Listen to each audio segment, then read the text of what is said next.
As the leaves change colors and the fall season sets upon the NFL, one thing is clear. Head coach Lindy Infante's Green Bay Packers are serious contenders in the NFC Central. The spirited Packers, with third-year quarterback Don Majkowski, have the #1 offense in the NFL and are off to their best start since 1983.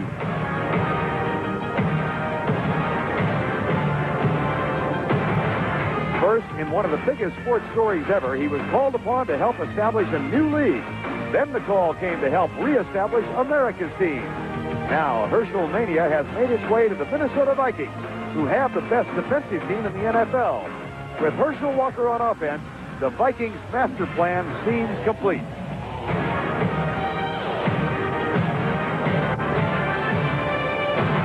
For the past 5 years, the Chicago Bears have dominated the NFC Central. But this year, staying on top of the pack won't be easy, as no one team appears to be running away with the title.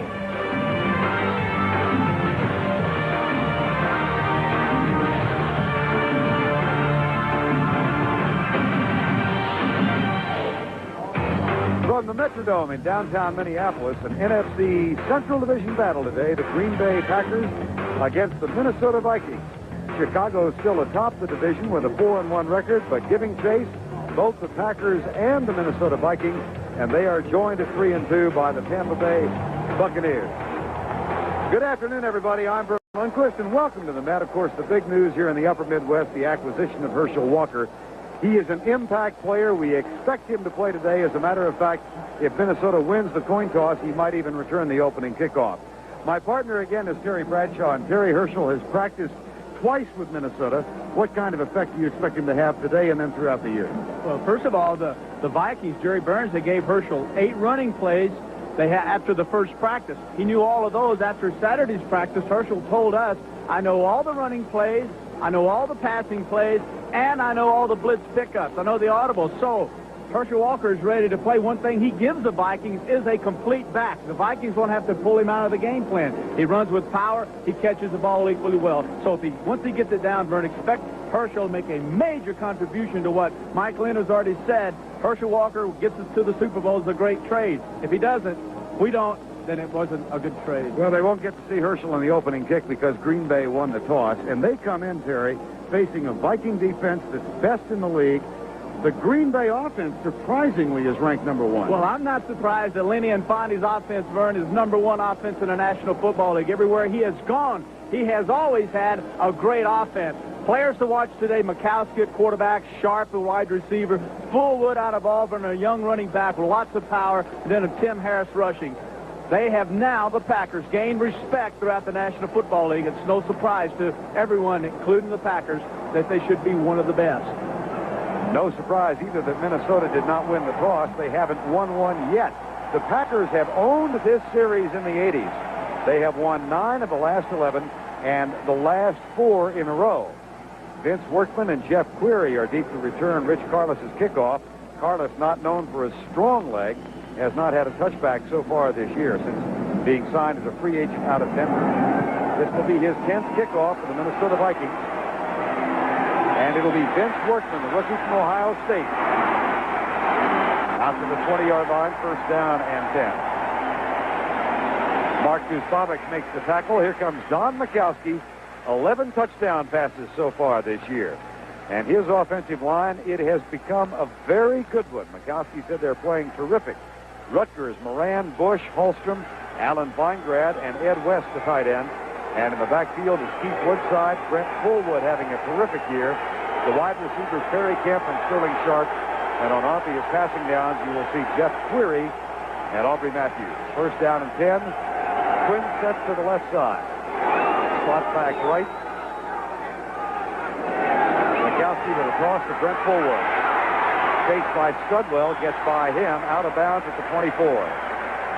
Defensively for the Vikings, #1 in the NFL, Al Noga, Henry Thomas, Keith Millard, and Chris Dolman up front. The linebackers, and here's where the trade had an effect. Merriweather and Studwell start. Ray Berry goes over to the weak side linebacker where Jesse Solomon and David Howard were traded.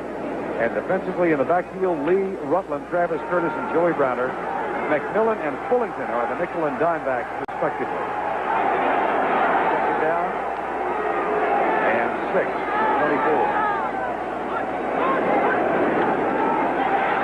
Mikowski back, right side, caught by Keith Woodside, circles left. Has a first down to the 35. Tackle made by Henry Thomas and Joey Browner.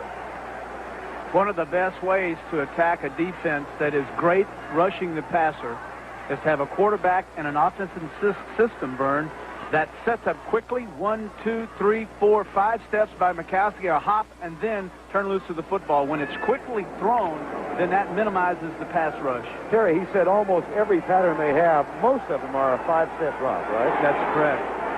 First and 10, Green Bay. They've got the ball at the 35. And off the draw, Fullwood wraps up this time. Fumble. Minnesota, I believe, has it.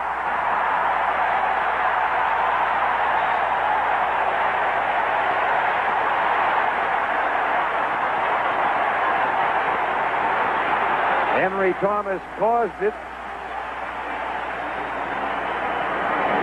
on Fullwood fumbles. The left of your screen, 97, is Henry Thomas.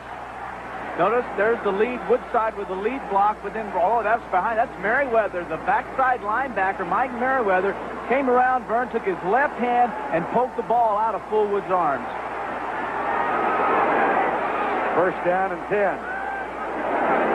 Minnesota takes over. They are minus in turnovers this year. That's a bit of a surprise for a team with a winning record. Both teams are minus. Here's Dozier going left to the 34. John Anderson with the tackle. Tommy Kramer, of course, replaces the injured Wade Wilson at quarterback, a long-time starter for the Vikings. And he is joined up front offensively by Zimmerman, Huffman, Kirk Loudermilk, Todd Kalis, the second-year man, Tim Irwin, and Steve Jordan, who's bothered by a bad ankle. Dozier and Anderson start in the backfield. Darren Nelson went to Dallas. Anthony Carter and Hassan Jones at wide receivers. And Leo Lewis and Jim Gustafson will join the lineup on obvious passing downs. Rick Fenney comes in as a fullback now, number 31. Dozier to the left, Fenney to the right. And Fenney in motion. Kramer, right side, almost picked off. Ron Pitts stepped in front of it and was near his first interception of the year. Yeah, the key to this pass to be completed, Vern, is for Hassan Jones, 84, to drive Pitts deep till Pitts turns and runs. But this case, it was a medium route run by Hassan Jones. He did not drive the corner deep enough to turn him. Therefore, Pitts was in position to make the interception. Gustafson comes in now and joins Carter and Hassan Jones. Gustafson comes in the slot to the right side. Packers show a blitz look, see if they're coming on third and long. They are. Kramer reads it, incomplete. He went left, his receiver went right. Anthony Carter, fourth down. And Kramer looks back. Misconnection on the blitz read.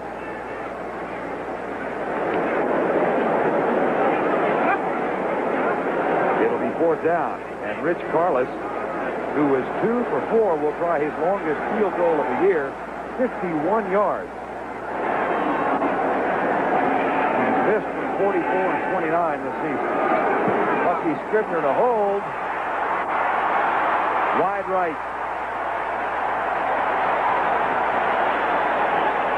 Carlos 2 for 5. The Vikings have had field goal kicking woes this year.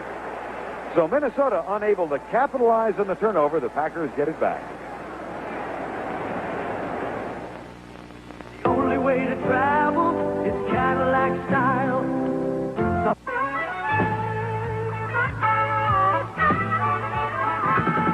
I'm rolling with the puncher. Well, that's sure plain to see. Ain't hiding from nobody. Nobody's hiding from me. I'm just headed for the mountains. I'm just looking for a buzz.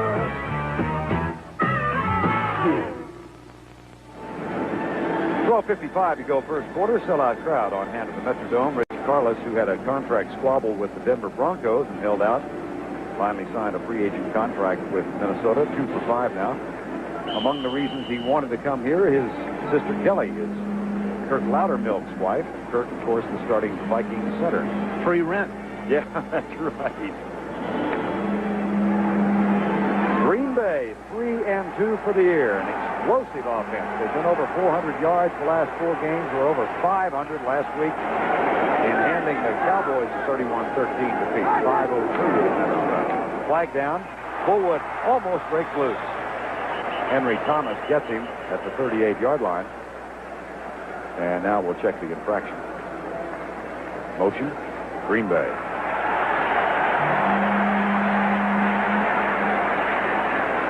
Fred Wyant. Illegal motion, number 57, first down. Is the referee. That's Rich Moran, the left guard. Moran, when he heard about the Herschel Walker trade, had a nice response. He said, "Oh, shucks, I was kind of hoping they'd trade Herschel for Chris Dolman and Keith Millard. Instead, all those linebackers are gone, and I still got to face these 2 guys." First and 15. Nice to be out.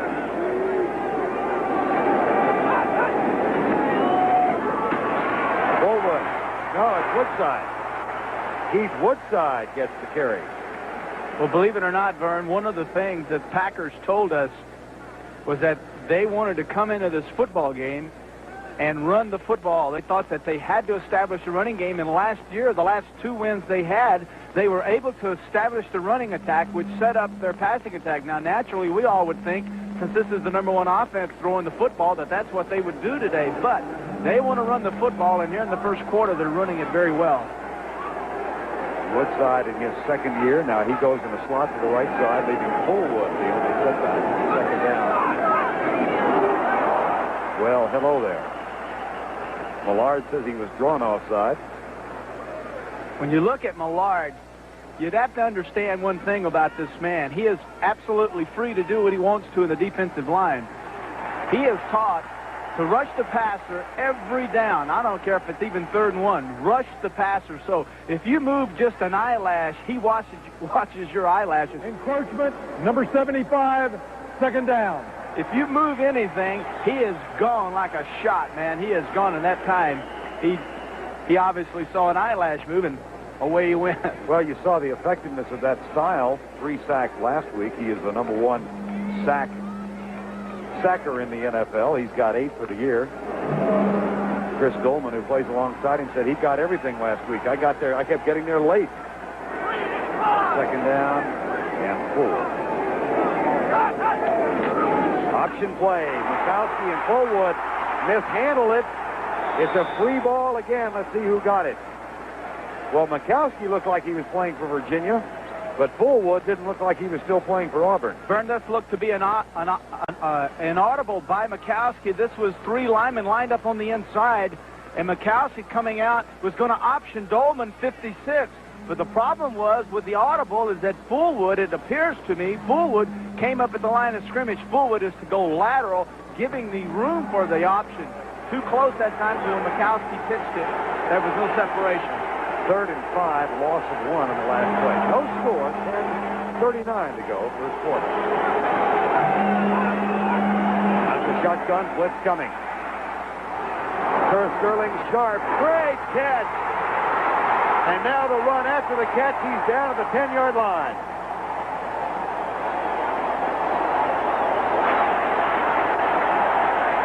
Sterling Sharp, who broke open the Cowboy game last week with a 79-yard catch, gets one of 57 now. Left of your screen, 29, Fullington will come and blitz. Darrell Fullington will blitz, safety blitz.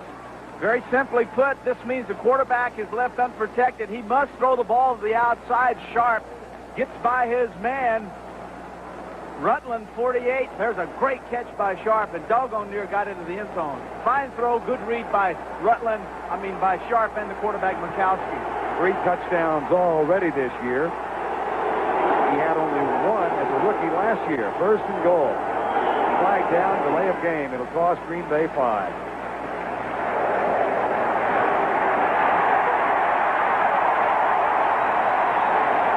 Infante can't believe it. Delay Offense. First down. You know, you sometimes see that on a long play because that 45-second clock starts, and, you know, it just takes time to get the huddle together. Exactly. Even after that, Vern, if you dilly-dally around and don't get on back, they've got the clock going, and that's what happened that time to Green Bay. They got caught just by taking it easy. They have scored, as you saw, on 10 of 13, first and goal. Woolwood.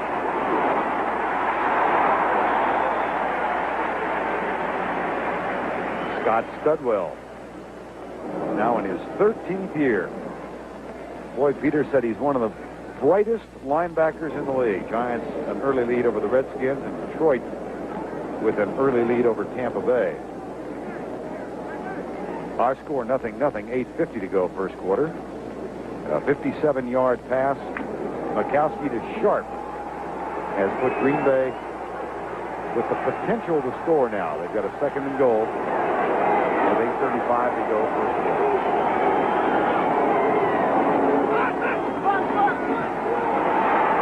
Mikowski, chased by Thomas, throws it away.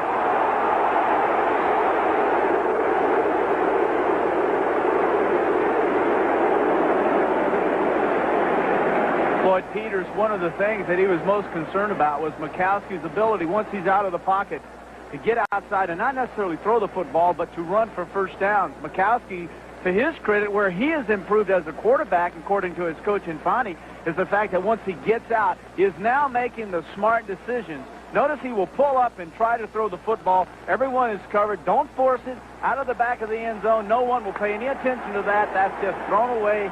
No problem.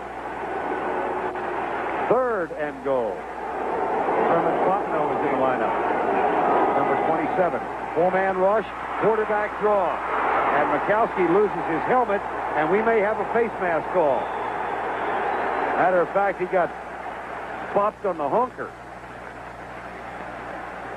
Merriweather and Millard caught up with him. Illegal face mask. Number 57. First down.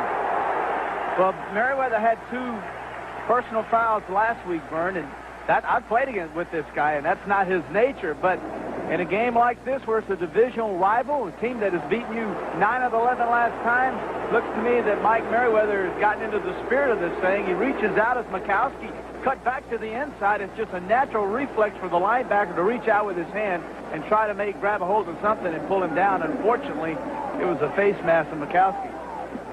More significantly for Green Bay, a first down. That was a quarterback draw on third and goal from the 12. And now the Packers have it at the 3-yard line. And they will call timeout. Minnesota, it is Green Bay. It's a Packer timeout, 7:52 to go, first quarter.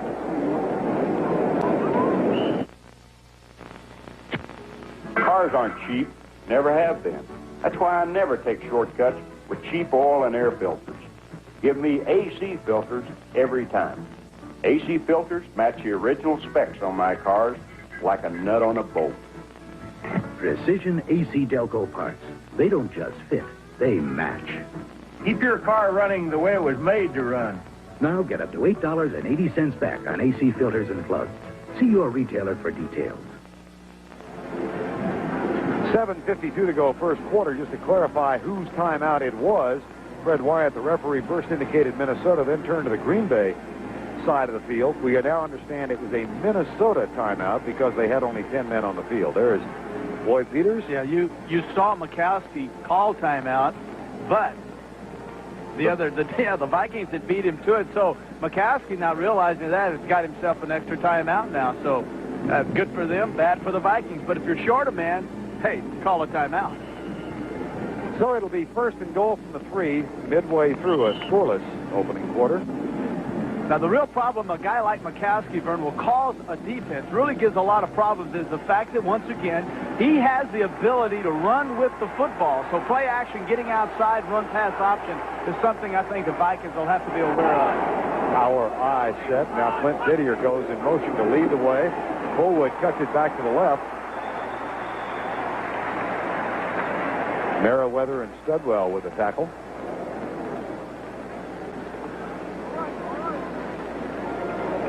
Vikings' #1 defense in the National Football League. But inside the 20, they've allowed a touchdown 3/4 of the time so far. The NFL average is 53%. Minnesota ranks 26th in the league inside the 20. Their passing defense has been awesome. Don't know if that'll come into play here. Second and goal from the 1. Whittier again. Same play. And how about the pop Fullwood took at the 1-yard line? Mike Merriweather, number 57. It'll be 3rd and goal. And then Henry Thomas gets up as well. Normally the great hits at the goal line are made by the defensive tackle. But the activity of the linebackers of the Vikings is tremendous. There's the penetration, and then you see coming over top Merriweather with the big hit.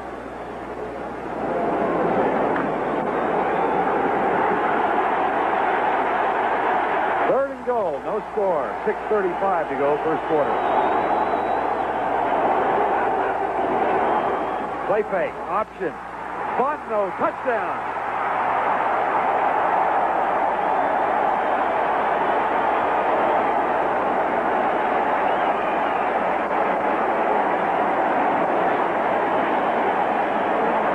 That's his first rushing touchdown this year. Wanted to establish a running game. Hardest thing to do is run at the goal line, so you put in a little option.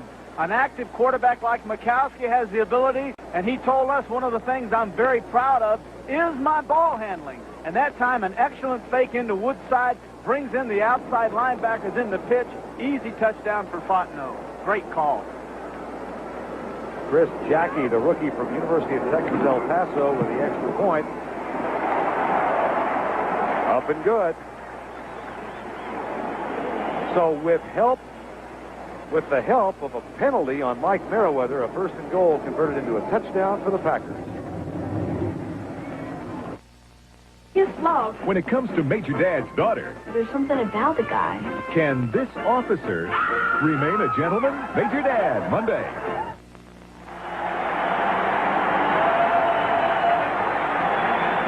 He's here. Last time he returned a kickoff was in the United States Football League for the New Jersey Generals. Herschel Walker's first appearance in the NFL in a uniform other than that of the Cowboys.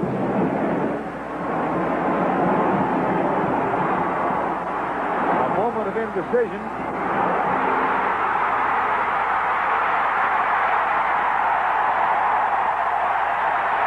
The only unfortunate aspect is that there are flags on the play.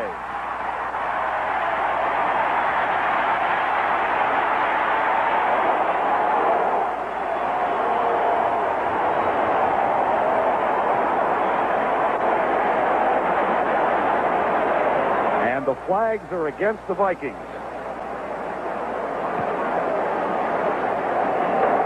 Illegal block in the back, number 86, 10 yards.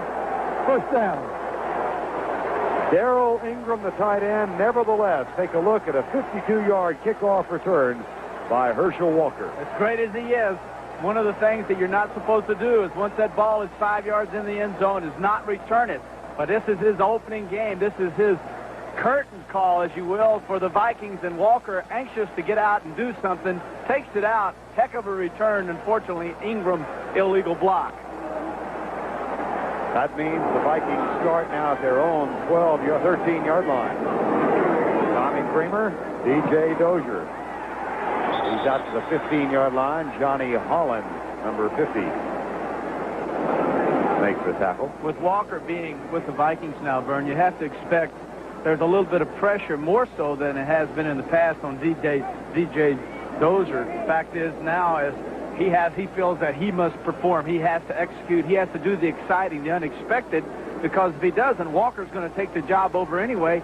I've got to get out and make it happen now, and whether or not he can, that's extra pressure, and that's something you don't want to have, but unfortunately, it's there.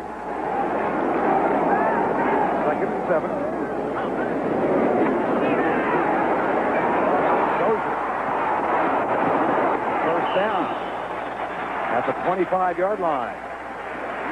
Brian Noble and Johnny Holland with the tackle. And an Another flag on the play will wipe out the first down.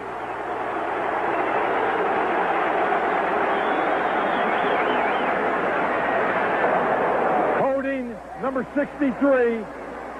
Second down. That's Kirk Loudermilk, the center. The center, this is Loudermilk, the center for the Vikings. Watch his hands. There's the pull. There's the wraparound. That is a heck. That's not holding. That's tackle, and the man ought to be on defense. That's a great play by Loudermilk. But if I'm Tommy Kramer, I applaud Loudermilk. I'll say thank you. I don't care what you do. You bite, you tackle, you kick. You do not let anyone in to touch me, and that's what Loudermilk did. He did his job. He just got caught doing it. And he did it on Tim Harris. And that makes it a second down. And 17. Ball play. Dozier gets out of an ankle tackle and makes it all the way to the 15-yard line before Johnny Holland makes the grab. Tim Harris and Loudermilk. Harris, of course, the vociferous linebacker of the Packers, and a feature article written on him in Sports Illustrated this week. Loudermilk was among those who would not be counted as a big fan. Players don't like players that play against players that talk, and Harris does the talking to take the other players off their game, get them concentrating on him and not on their assignment. That's the reason he does it. 3rd and 7. 7-0. Green Bay leads it. Late first quarter. Blitz threat. 5-man rush.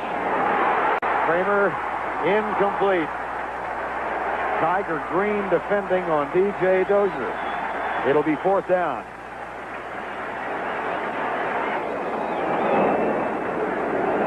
Sean Patterson and Robert Brown with pressure. It's an old theory of passing the football is you do not run screens on teams that play man coverage because the back that is to catch the screen pass has a back covering him, and that's exactly what happened that time. Dozier had a man covering him, man for man. Screens don't work when you have that kind of coverage. Bucky Scribner to the speedster Jeff Query, and he has a 3-man convoy in front of him. Nice kick by Scribner. Query over the shoulder at the 33. Boy, that was a terrific kick by Bucky Scribner. 52 yards. Query with 11 on the return. The tackle made by Darrell Fullington. 4:25 to go, first quarter.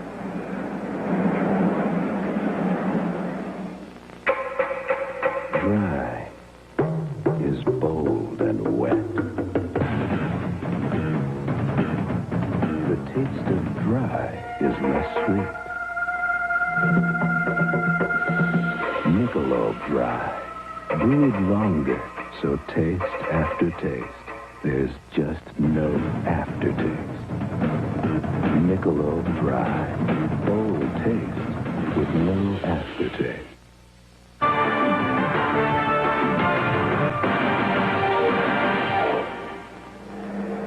There's the subject of Herschel Mania right in front of Mark Rodenhauser. 52-yard kickoff return, the first time he touched the ball for the Vikings. Wiped out by a penalty, and on the punt, he wanted to get in on the punt coverage team. He was standing next to Jerry Burns with his helmet in his hand, said, I'll play. He will play from offense today. In the meantime, the Packers first down. Woodside and Sterling Sharp both come wide to the left. Coleman made it all the way with Wauwatosa and road to Green Bay. We have encroachment. Number 56. There you go, Fred. By the way, to go back, here's Dolman, who was encroaching. Way back a series or two ago, there was a confusion over the timeout. We now are told that it was ultimately charged to Green Bay. One official saw Minnesota trying to call timeout. The other saw Green Bay. They both indicated time had been called. They had a huddle, and Green Bay got charged with it. So. Yeah, isn't it interesting if both of them call it at the same time? Do you just throw it out and say, forget it, and go on? I thought Ty went to the runner. Oh, well. First down and 5 after the encroachment. Mikowski intended for Sharp. And he and Woodside roughly in the same area. This is an option offense, Terry, that Lindy Infante runs with the Green Bay Packers. That's the way I've got this thing figured out, is that the routes are called by Infante, and if, say it's the slot guy, he has an option on it, and it's within a framework, but there's several options, and he and the quarterback have to be able to read the coverage and both understand while the play is in action where that receiver is going. It's also a timing route play, whereas Mikowski has to throw the ball anticipating the spot where the receiver will be. That time, it didn't work. It's 2nd and 5. Green Bay leads it 7-0. Michael Haddix, number 35, who is one of the 7 Plan B players who are still on the Green Bay squad. Lindy Infante saying last night that he thinks the acquisition of Haddix has helped Brent Fullwood a great deal. Well, Haddix is a back that a defense has to respect because, number 1, he is a solid runner. Number 2, outstanding blocker. And number 3, he too can catch the football. But primarily, for Fullwood's benefit, Haddix is an outstanding blocker. He has sprung a lot of long runs for Fullwood. Green Bay in its strip set now. 3 wide receivers and Herman Fontenot. And out of the shotgun, Ray Berry rushing. Mikowski has to throw it away. Nice catch by Tommy Kramer.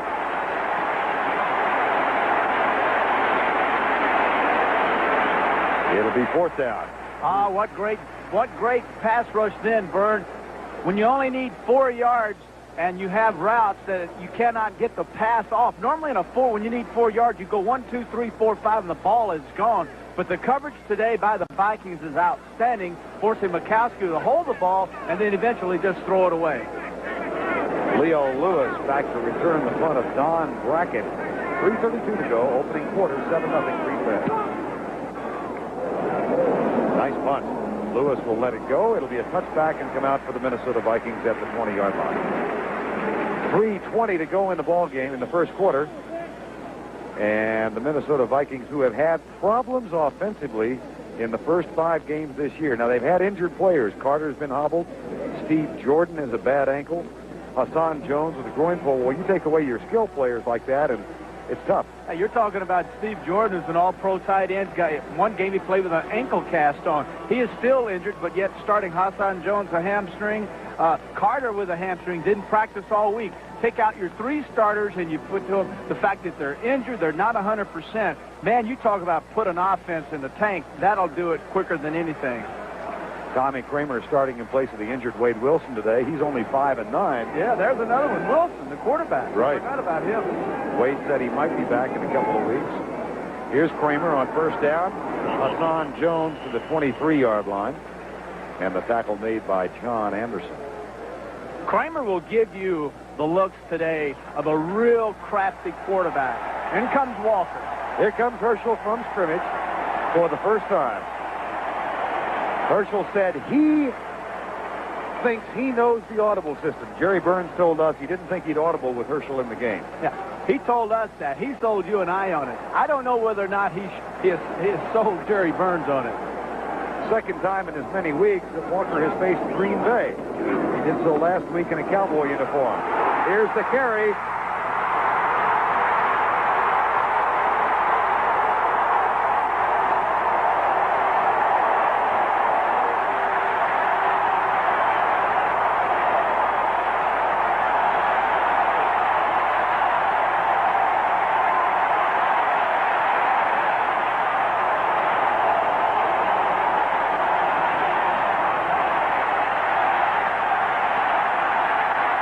When they asked Herschel Walker what type of play he liked to run in their playbook, this is the sprint draw. This is the play Herschel picked out as my favorite play in the Viking running game.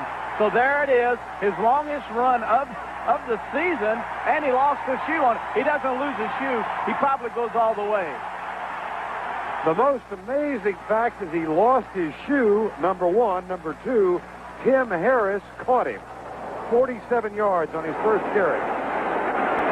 Kramer with time in the end zone. Intercepted. Touchback. Ken Stills.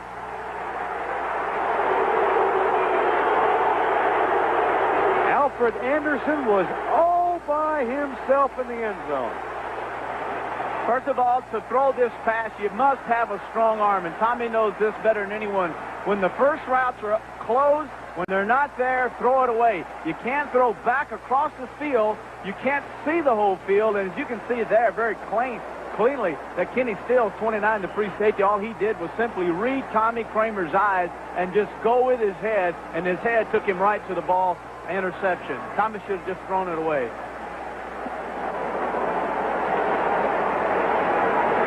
First and 10, Green Bay. Turnovers now even at 1 apiece. What an anticlimax for Viking fans. Michael Haddock. Ray Berry, what a play. Ray Berry is the backup middle linebacker to Studwell. Now, this is a guy, third-year guy out of Baylor. Backup, they put him to the outside because they've gotten rid of their starter, Jesse Solomon and David Howard. Those guys are gone. They had no right side or weak side linebacker. In comes Berry, a middle linebacker, put him to the outside. And when talking to him, he told us the last time he played the spot was in the playoff game against the Rams, and he led the team with 10 solo tackles. He feels right at home. Second down and 12.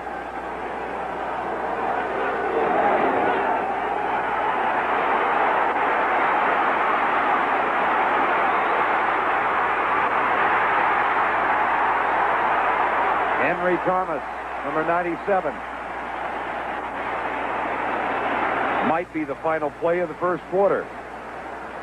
This is a passing offense. The Packer offense is an offense that when Mikowski plants his right foot on the 5th step, he is to turn loose of the football. It's a timing offense.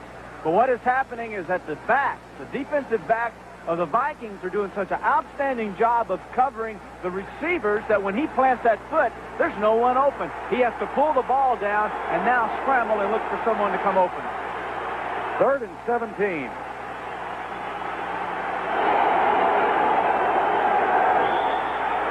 Feingrad moved at right tackle, and that brought Al Noga across the line. Well, you know what I think happened? I think quarterback Mikowski moved. False start, number 73.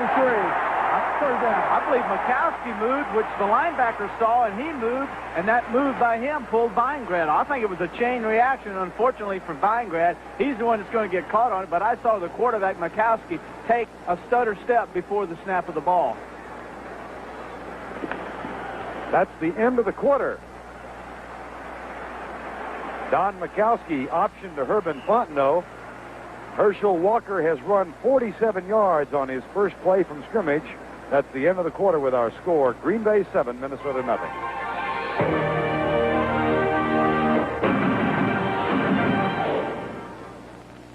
Undefeated Tennessee takes on Bama's surging Crimson Tide. Then the Fighting Irish of Notre Dame battle 10th-ranked USC. Doubleheader excitement next Saturday. This is a special training course where Girl Scouts and Boy Scouts learn to deal with physical obstacles. Here, they learn self-confidence and reliance. I'm Brian Nova of the Green Bay Packers, and I got a very personal reason for working with these young people as a United Way volunteer. I was a Boy Scout myself, and I know the tough problems they face trying to grow up in a society where drug and alcohol abuse are commonplace. Through scouting and programs like this, which are made possible by your contributions to the United Way, these kids are making the right choices. Staying in school, saying no to all of the things that can rob them of their futures. This is my wife, Cindy, and she was a Girl Scout. We both grew up in scouting, and these are my daughters, Taylor and Amanda. When you give to the United Way, you're joining all of the volunteers and organizations that make up United Way, and you're saying you care. Because of United Way, it brings out the best in all of us. This message furnished by the National Football League. CBS Sports coverage of the National Football League is sponsored by Michelob Dry. Bold taste with no aftertaste. Mick Dry refreshes completely. The good time, great taste of McDonald's. And by Cadillac and your local Cadillac dealer. Discover why the only way to travel is Cadillac style. We are inside the Metrodome on a gorgeous fall afternoon where Herschel Walker is trying to write a fairy tale, but a couple of his teammates have played Wicked Witch of the West. Herschel returned the kickoff, 52 yards, had it wiped out by a penalty on Darrell Ingram. And then on his opening play from scrimmage, scampered 47 yards, lost his shoe en route, was tackled by Tim Harris. But 2 plays later, Tommy Kramer threw an interception in the end zone. Now it's 3rd down and 22.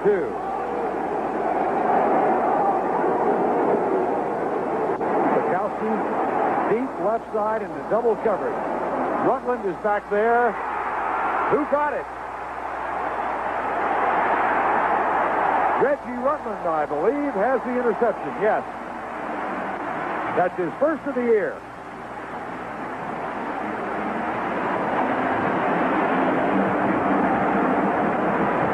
If you're going to throw takeoffs, quarterbacks are taught to turn the football loose quickly, not to wait a long amount of time. You don't have to wait till the receiver gets 40 yards downfield. Actually, the longest touchdown passes, normally the quarterback will have the ball in the air by the time the receiver is 15 yards downfield. But this time, Bukowski just hangs onto the ball, lays it up. Actually, it's kind of like an alley-oop. I hope my guy catches it. But that time, Rutland fooled him, and he made the grab. There was kind of a poignant scene after the interception.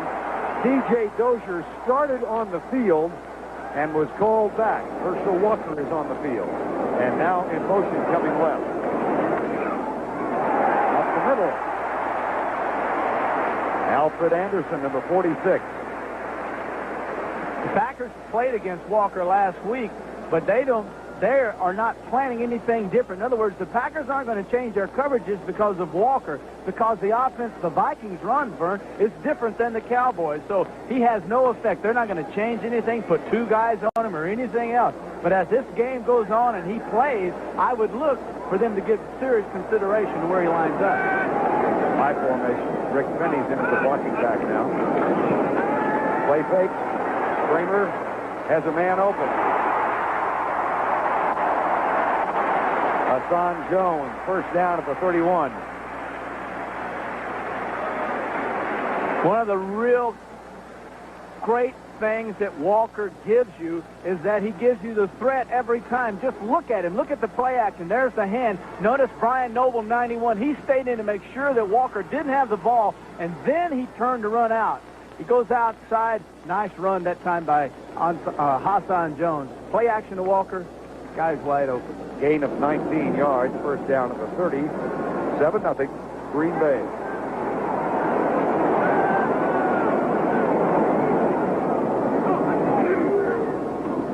Walker. Johnny Holland got behind the line of scrimmage, and then Ken Stills made the tackle, number 29. Tim Irwin, the right tackle. I'm sure he was surprised that time when he made his block and spun around. Walker was still going. Look as though Herschel Walker was going to be down. He goes outside. There's one guy that misses, and that's Holland. And now Irwin get in Herschel's way, and he'll look at the films. Irwin will 76, and he'll say, I learned something. This guy doesn't quit. I'm going to stay on my guy a little longer. Hey, this is nice. Be a second down and 8. 7-0. Green Bay leads it.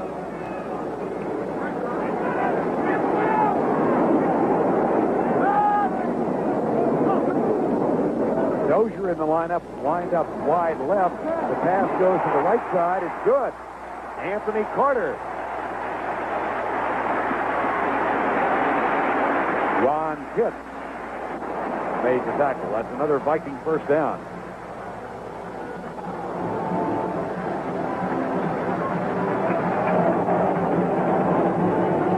A 15-yard gain.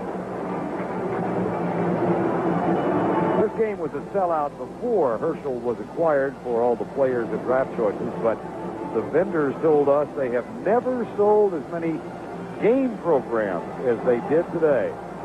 Souvenirs of Walker's first game for the Vikings. And outside, you see vans selling Herschel Walker T-shirts. Mania is hit. In the meantime, Alfred Anderson down to the 10-yard line. Jerry Burns said yesterday that Alfred Anderson and Rick Fenny, between the two of them, are outstanding blockers, and he expects them to get inspired blocking for a guy like Walker.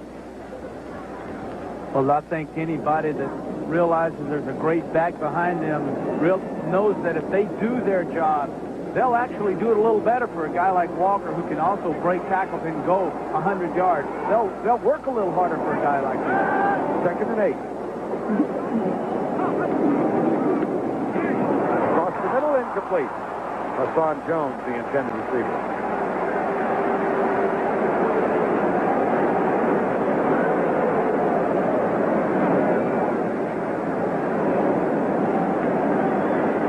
Walker comes back in. Notice that 59, there's your linebacker blitzes there.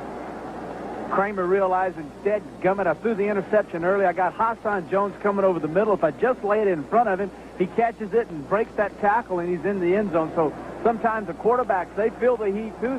The heat really has been brought on by Walker. He's doing so many great things. 3rd and 8. Draw play, Walker. It'll be 4th down. Sean Patterson makes the tackle, number 96.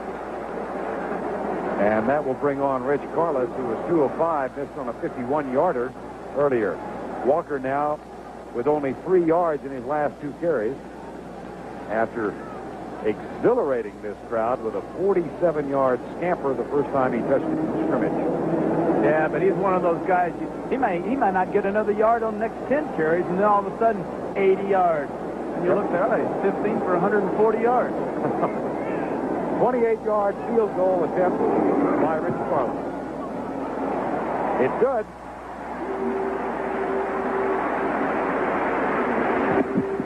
Reggie Rutland's interception sets up the drive for Minnesota. Carlos gets a 3-pointer.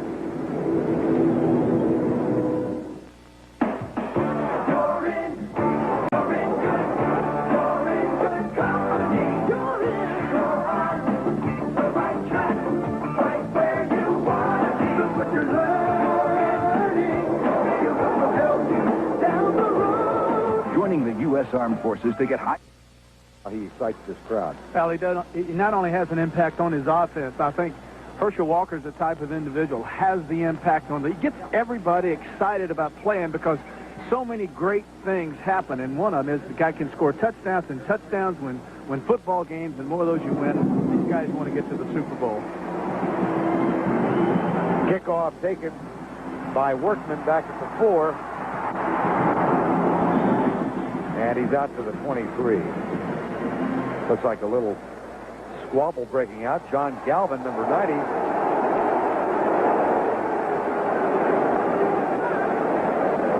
And no flags go. Yeah, that's like the high school rivalries. You know, that's when you got the college rivalry, homecoming, whatever it is. You know, you have that in the National Football League, too. This is the Packers and the Vikings, and these guys don't like one another. You know, and the Packers are always on the, you know, they haven't been in the playoffs in a while, and Vikings so much expected, and there it is, and there's Galvin, and yeah, I got a shot in, I'll get another one later. What's his number? Now there's a hold-up with a replay for some reason. Mikowski was ready to go, so were his teammates.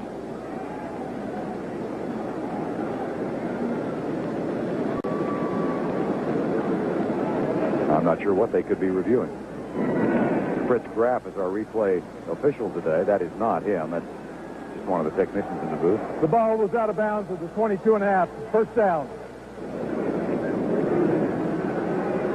So first down, Green Bay. 10:59 to go first half. Mikowski also with a modest start. But he did hit Sterling Sharp with a 57-yarder.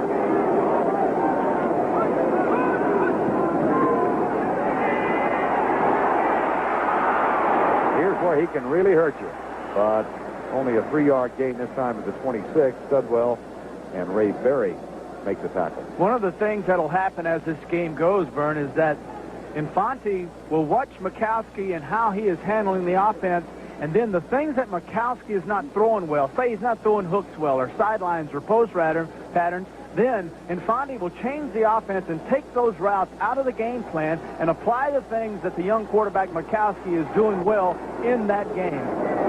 2nd and 7. Woodside goes wide to the left.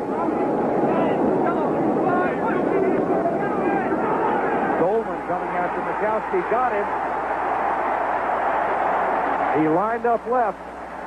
Chris Dolman, who was frustrated last week when his teammates were getting all the sacks, and told us, Terry, that his goal is to lead the National Football League in sacks this year. He thought last week against the Lions, he said, I beat my guy right off the bat at the line of scrimmage. Chris Dolman would be on the left of your screen, 56, going around Vinegrad. And then there's the delay by Fullwood. But anyway, he said, I beat him so quickly. And he said, I started just thinking, gosh, this is going to be great. He said, I'd get there, and Millard would be laying on top of the quarterback. He said, I've never seen anything like it in all my life. That is the 6th sack for Chris Dolman this year, out of a shotgun on 3rd and 14. Mikowski, incomplete.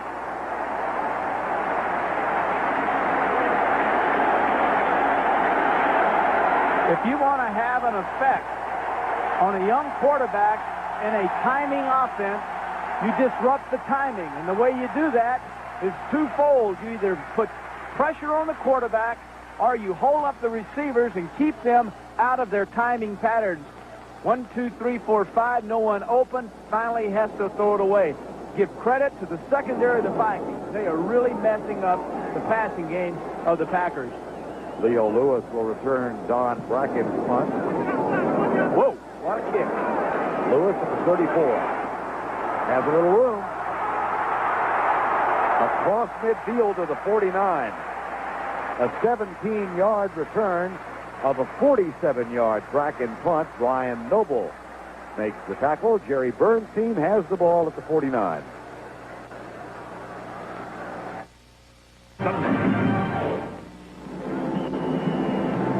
9:25 to go first half. 7-3 Green Bay leads it. A sellout crowd at the Metrodome in Minneapolis. They have not seen their Vikings defeat the Green Bay Packers here in a couple of years. Green Bay has won the last 4 games between these two teams. Herschel Walker surges inside the 45 to the 44-yard line with Alfred Anderson in front. You know, I see a different Walker running because we've seen Herschel early in the season. Herschel did not run, and as one scout put it, we have not seen Herschel Walker move the pile. I'm seeing Walker move the pile. I see a Walker that's happy. I see a Walker that is excited about playing again, and that run, that last run, is a typical Walker effort. Inside, get hit at the line of scrimmage, lower the boom, explode, and then get an extra 1 or 2 yards. Hasn't been over 100 so far this year. 2nd down and 5. Kramer with Walker out of the lineup, comes back to D.J. Dozier. And Dozier with a nifty move. At the 14.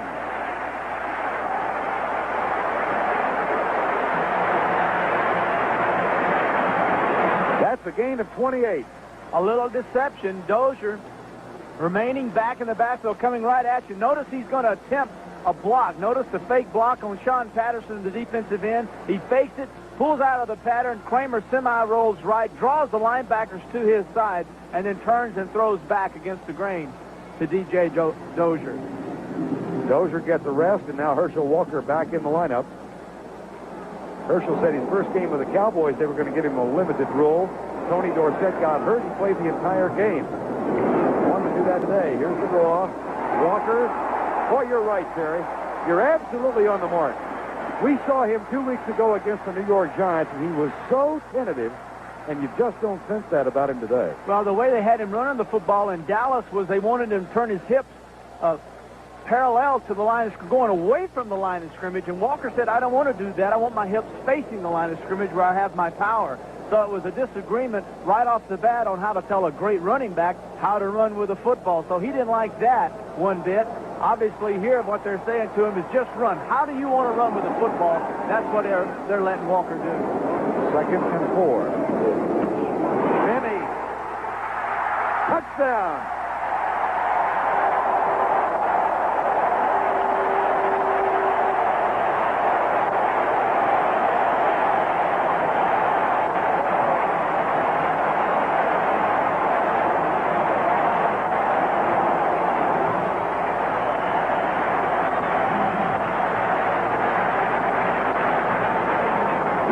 His 3rd touchdown of the year. Up the middle. And the Vikings have the lead. 7:50 to go in the first half.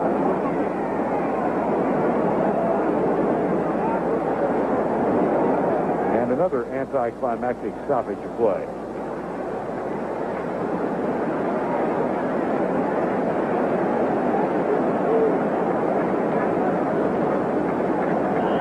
Play will stand. And Carlos will try and add to the Viking lead.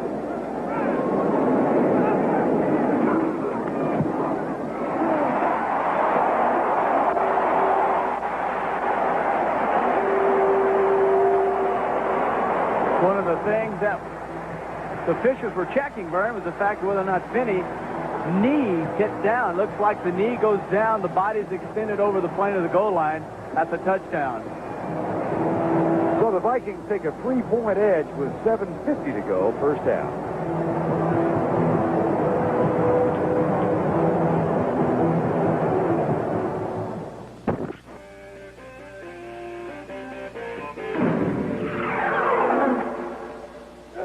Hello, and welcome to MTV Rewind 1982, the second in a series of shows examining the music and popular culture of the 1980s, or as we like to think of it, the MTV era. I'm your host, Kevin Steele, and for the next 2 hours, we'll be taking yet another trip down memory lane. 1982 was the year that England and Argentina came to blows over a couple of islands populated mainly by sheep. It was also the year that we in America discovered the Smurfs, Garfield, Valley Girls Speak, and Late Night with David Letterman. 1982 was also a good year in the music world as MTV helped to revive the slumping industry and record companies began the extensive use of videos as a marketing tool. Videos quickly went from being perceived as a promotional item to being recognized as, quote, an art form. Production budgets skyrocketed and unemployed art students became video directors overnight. A new era was born. Peter Gabriel explored the potential of the new medium with the release of his monumental video Shock the Monkey, whose stunning visuals stand out even today. Let's take a look at it.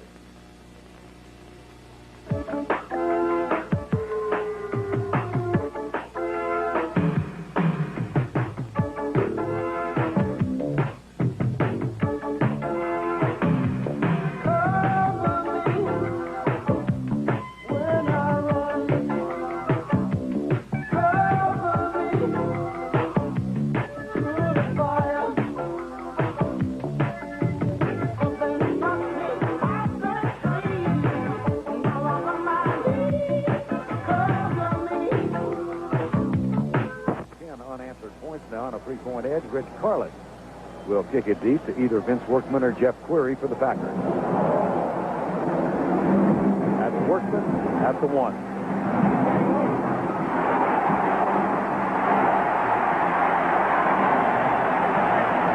Flags are down.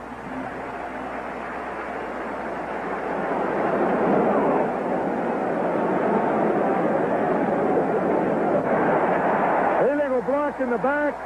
Number 56, half the distance, first down. Burnell Dent, the backup linebacker, guilty of the block. Don't forget next Saturday on CBS, CFA College Football with a doubleheader for you. 4 of the nation's best teams.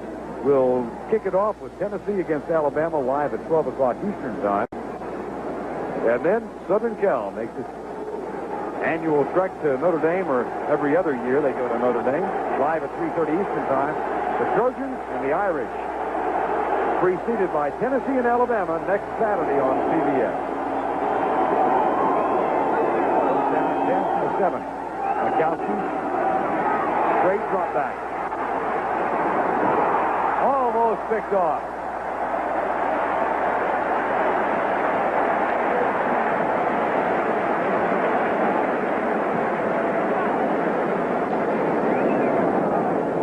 Mikowski will set up. Now he'll move a little bit to his left to give himself some room, Burn, to stride and guns this ball in there. But nice job by Ray Berry, the linebacker. He set inside. He read the quarterback, and then when Mikowski planted, he went with his eyes also and got a hand and knocked the ball down.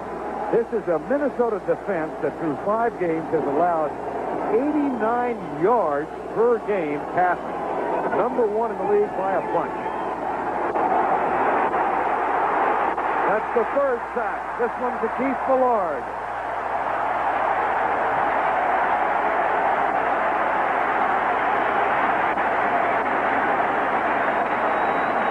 A team that is outstanding rushing the passer loves it when they have a team in a position where they have to throw the football to move it.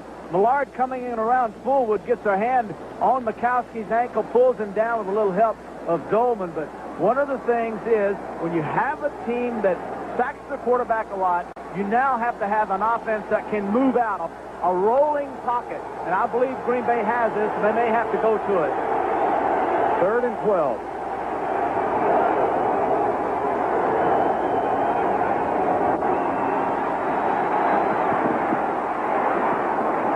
By Fullwood. 4th down.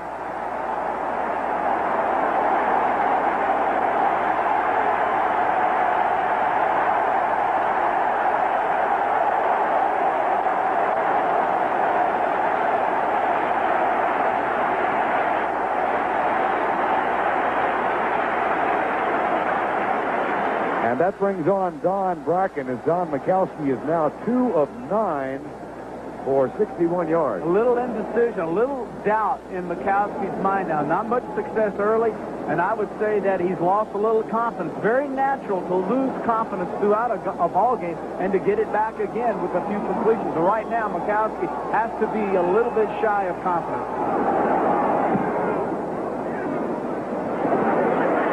Lewis, 43.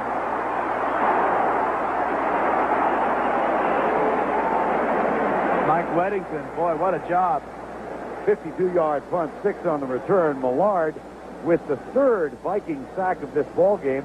That gives them 24 as a team through 5.5 games.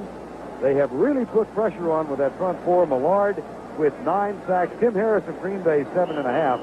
And then Ezra Johnson, Lawrence Taylor, and Simon Fletcher next on the list. And Chris Dolman, as we go, you said, my goal is to be number 1 before the year's out. Back. Vikings lead 10-7. Tim Irwin. Robert Brown, number 93. They're going to call it on Brown, I think, from his reaction. See, Brown, I got to believe that Robert Brown is looking through Irwin and looking into the backfield. And what you're taught to do is periph the ball. Watch the ball. Don't watch the guy in front of you. Watch the ball. When the ball moves, hey, get after it. But you can't look at a guy in front of you or look through to the backfield. Good encroachment, defense, 5 yards.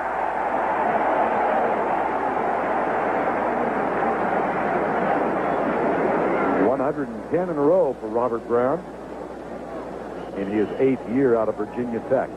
You like that, don't you, when you have a player that is good as Brown, who is always there for the games? Coaches like to know that they can depend on their players.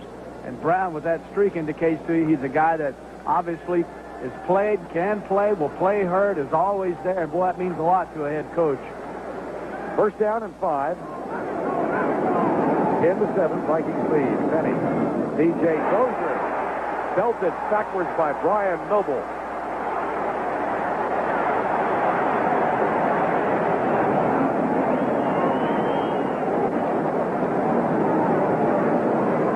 Noble, number 91, will come firing right through as Dozier comes across. Boy, there's just not a lot of room for Dozier to run with the football. 91, notice he comes through totally untouched. Gosh, you had a tackle pulling down, a guard, Kalis, pulling out. They run into one another, knock one another off, and open up a beautiful lane for Noble.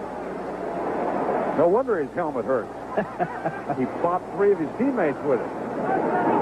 2nd down, 6. Kramer, right side.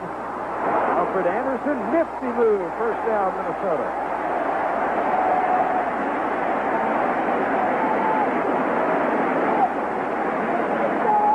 Now, this is something that the Packers are used to, Vern. Right now, they're blitzing, trying to put pressure on Kramer. They gambled earlier with Noble and got the big sack on the running back Dozier. But now with the blitzes, Kramer comes out with the passing. If you send 2 linebackers blitzing, that only leaves 1 left on that side to cover the back, and he's inside. Man, it's easy catch. Catch it and run with it. Walker back in the lineup on 1st and 10 after a 15-yard gain. Versus the 6 carries thus far. This will be the 7th. With Penny in front. Dances to the outside and is out of bounds after a 9-yard gain. Flags are down.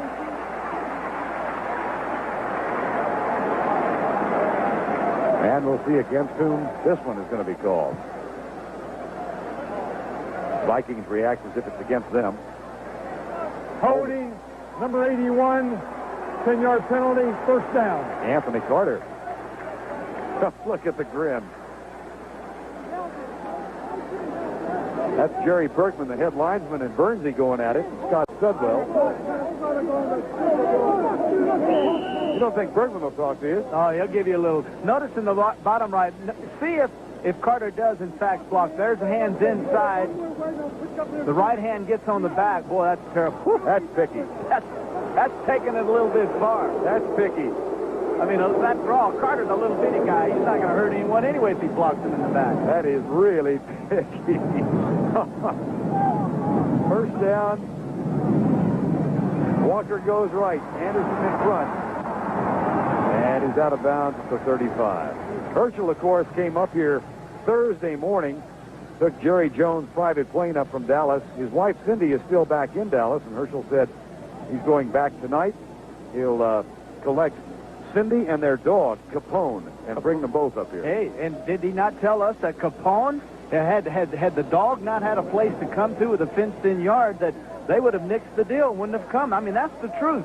Cindy asked Mike Lynn, hey, you got a place for the dog Capone? If you don't, and Mike Lynn looked at Herschel, said, is she serious? He said, absolutely, no place for the dog. We don't go.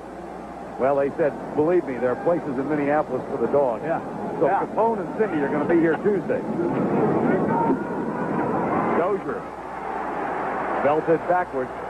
You got to feel sorry for DJ Dozier, because every time he doesn't make yardage, this crowd is so hyped up for Herschel, they're going to want Herschel in there. Well, it goes back to what I said earlier, Vern, about pressure. Now DJ Dozier, a #1 draft choice out of Penn State, realizing that with Herschel here, I must make something happen. I must do the spectacular. And this guy is an excellent running back, but Walker is a phenomenal running back.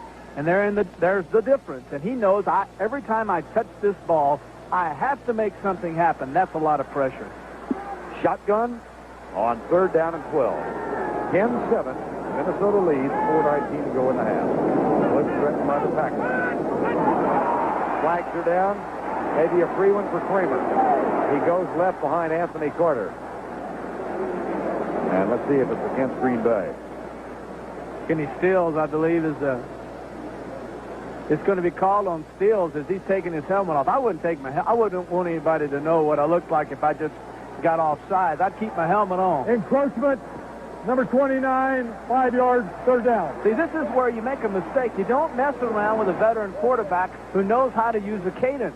And Kramer saw Stills coming up. When in doubt as to what a team is going to do with their safeties, going a long count. They'll come up, they'll play with you, going a long count. You'll get them committed early, and then you can make changes. You can make audibles. Stills got caught going offside. Good job by Kramer. And an argument from the coaching staff on the Green Bay side. 3rd down and 7. 10-7. Minnesota leads. Four-man rush. Kramer off balance. Tipped away by Tiger Green. 5-man rush that time. And the pass intended for Dozier and Kramer. Yeah, see, what Tommy's going to holler out, Vern, is that he's going to say that the defensive back put a hand in the back of his running back, and he did. And he got away with it. That was a lot worse than the play earlier on 81 Carter's block. Dozier out of the screen. On your left will run a sideline route. There's the pass. There's a left hand by Tiger Green wrapped around Dozier. So there's your penalty, if you want to call a penalty. That's a good one right there. Wasn't called. That brings up Rich Harless with 47-yard field goal. He's 1 for 2 today. Blocked.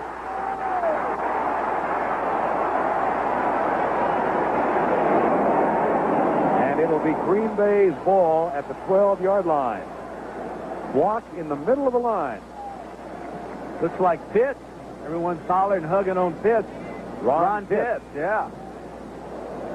You always try to keep the middle, the pocket for the kicker. You try to keep it protected from the outside. Oh, the wingman turns, Finney turns to the outside to block the outside man, Query, and allow the inside route for Pitts. You never allow the inside. One thing a coach will tell you, lock down, keep that inside leg tight, force everything to the outside. Don't let anyone come inside. Rich Harless 1 for 3. Ron Pitts with the block. Just under 4 minutes to go, first half. 3:57 to be exact. Mikowski, only 2 out of 9. He's been sacked 3 times by this outstanding Viking pass defense. Screen pass, incomplete. Intended for Fullwood over his head. Terry and I had a chance to talk to John Spagnola, the tight end who's on injured reserve now for the Green Bay Packers before the game. And he, of course, signed as a free agent. He was talking about Ron Pitts, who just blocked that last play.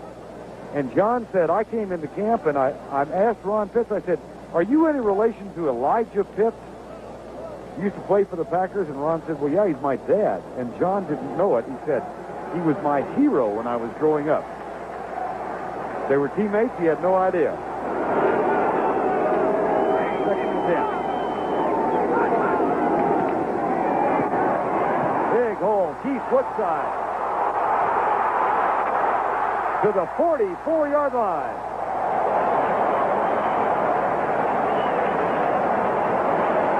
A 32-yard gain, by far his longest of the year. Well, if you're playing against the #1 defense in the National Football League and you're playing against a team that has a lots of sacks, one of the things you have to do is run the football, and this is what the Packers wanted to do. They felt like they must run the football to be successful. Well, this is a pretty good play. Woodside breaks one outside all the way out to the 44-yard line. If they can run, Mikowski will eventually be able to throw. Woodside with only 47 yards in the previous 5 games. And everybody had the snap count except Blair Bush. I don't know. Maybe Blair is the only... He's got the ball. Blair's got the ball. False start. Number 86, false start, 5 yards. Well, blame it on somebody. Right. Yeah, they call it on Ed West, but he was one of 10 guys who moved. He's one of... You're right, he was. But Blair Bush knew what he was doing. Center he has control of the football. You can bet he'll sit right there, but he'll look kind of stupid. But Ed West got called for that. 13 penalties already in the ball game. And Lamont is out the yard. First down to 15. 2:49 to go before halftime, and Green Bay trails by 3. Left side, incomplete. Reggie Rutland picks it off, intercepted. Reggie Rutland gets his second of the ball game. A flag is also down. These are timing patterns. These are timing routes. And the timing has to be perfect between the receiver and the quarterback, or this is the end result, an interception. Mikowski threw the football actually for the receiver to be another 3 yards down on his route. That time he threw it a little deeper. Personal foul. Number 33, 15 yards, first down.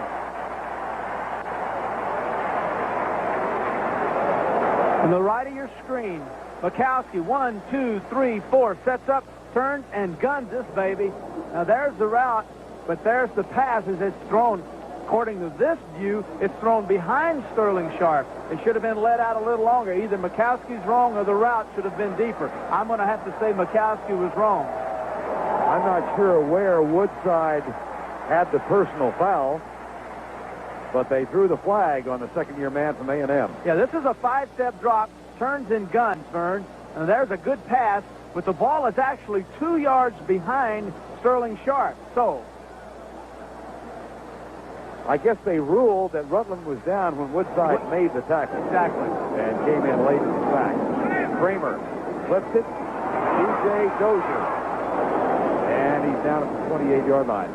Well, Don Mikowski with 11 touchdown passes this year, but he now has thrown 11 interceptions. And Lindy Infante said sometimes he still has problems with this offense. Hey, folks in Green Bay, don't go anywhere. This is the way these Packers play in the first half. They love this. They like getting behind and throwing interceptions and get everyone kicking the screen. But this is a team that loves the second half, and I'm certainly, if I were him, I would be down. Second down and 9. 10-7. That's the 2-minute warning before the play gets going. Don Mikowski has been intercepted twice. We're at the 2-minute warning. Minnesota has the ball at a second down.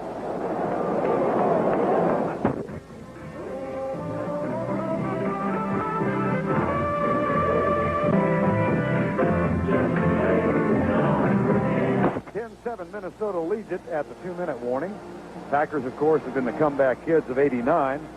They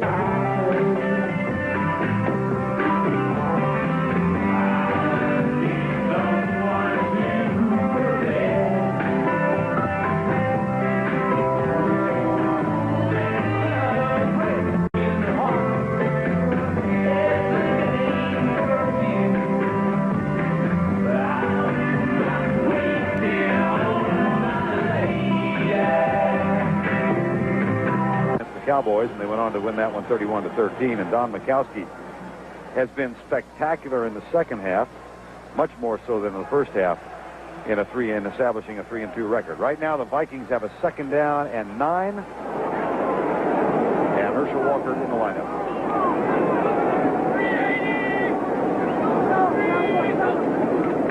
Pitch. Anderson, and he's down at 24. Don Mikowski in his 3rd year out of Virginia, 11 touchdowns and now 11 interceptions. But look at the difference, Terry, in what he's accomplished in the second half from the first. Well, you wonder why, and I think a lot of it has to do with being young, a very complicated, very intricate offense, settling down as young kid and settling down. At halftime also, I think their offensive coaches do an excellent job of game plan strategy and changing the game plan. Now look at the first half, boy, this was terrible, and I believe they changed their game plans in the second half, and this kid has responded extremely well. Some confusion in the Viking offense, and they call timeout. That is their first, so Minnesota has 2 remaining, and we have 1:19 to go first half.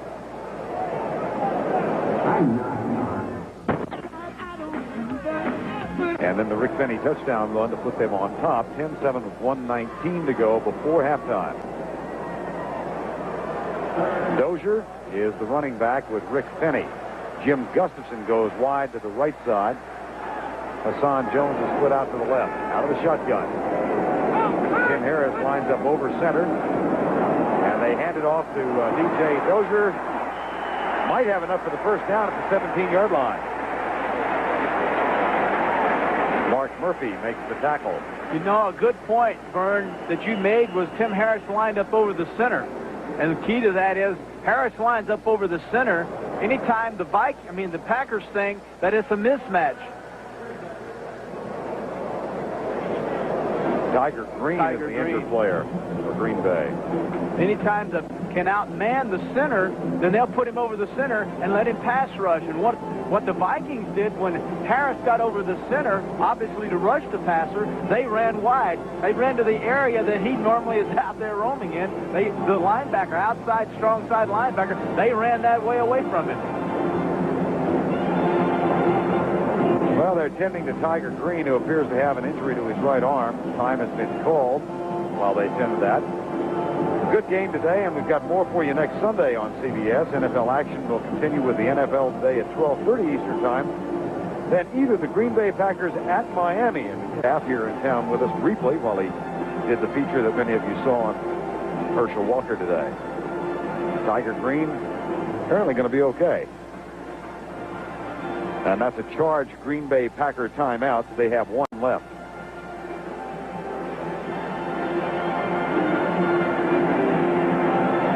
Vikings on their first 2 drives had 3 yards. And since then, with the help of Herschel Walker, they've got 188 yards. They have a 10-7 lead, 1:05 to go.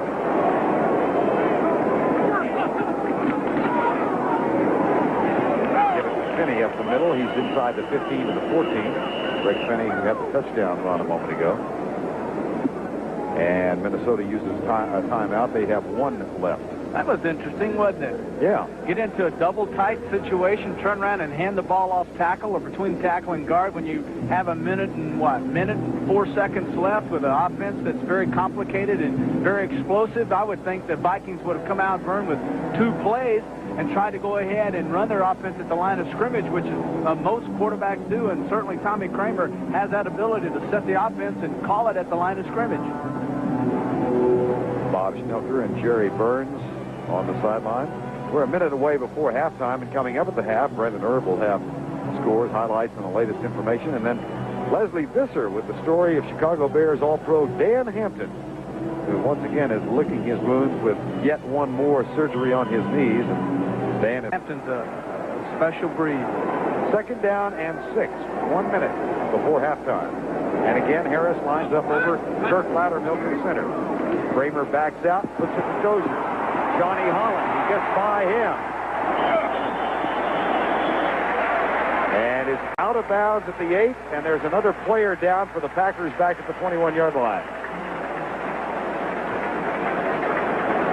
Knee injury, That's obviously. Patterson. Sean Patterson.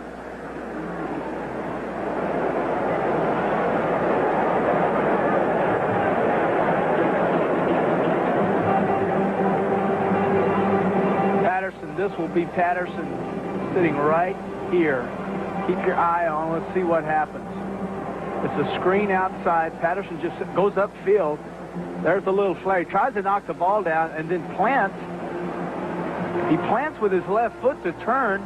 The turf grabs his cleat, and the foot stays in the.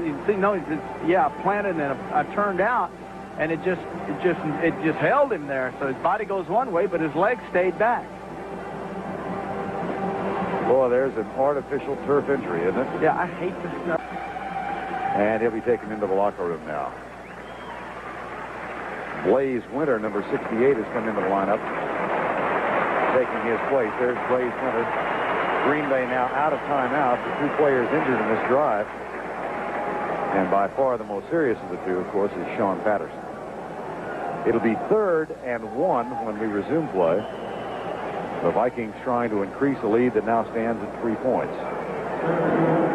Hassan Jones, Leo Lewis go wide to the right side. Carter and Gustafson come wide left. Finney, the only setback behind Tommy Kramer. Rick Finney. And Kramer uses the last Minnesota timeout and stops the clock with 47 seconds to go.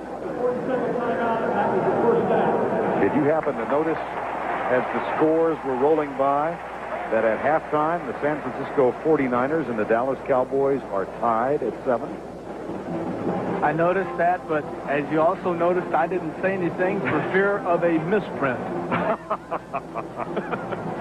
The Cowboys are a football team that, for the first half, have played decent. And for the first quarter, whatever quarters are worth to you, have been leading and have stayed right there. So to see them tied doesn't really surprise me. Of course, this guy might have, maybe they're fired up. Maybe Clack down there that took this guy's place, maybe he's having the game of his life. Like, well, I think Herschel is doing extremely well here in his first game with the Vikings. First down and goal from the 6, 10-7, Minnesota leads. Matter of fact, thinking of Herschel, I think I would have him in here. Said he knows the plays. They said they weren't going to use him on goal line, but he said, I could do it. Kramer, it's a flat. Gustafson, touchdown.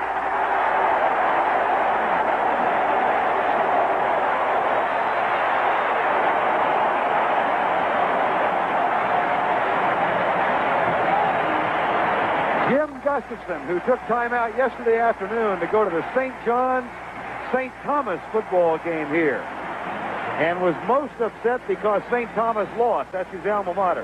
Well, another thing, you've got the alma mater in there, but the thing he does best, and he said, is I read coverages as well as anyone, and I'm able to find the open spot, and that time he found the open spot. 5th catch of the year, but his 2nd touchdown for Jim Gustafson. And Carlos's extra point makes it 17-7. There you're looking at Gustafson. He idolized another great receiver here, Vern, and Sammy White from Grambling, who played up here many years, was many years All-Pro, and he idolized him a great deal. And when he came in, Sammy White went down on injured reserves, and he took his spot and has never given it up.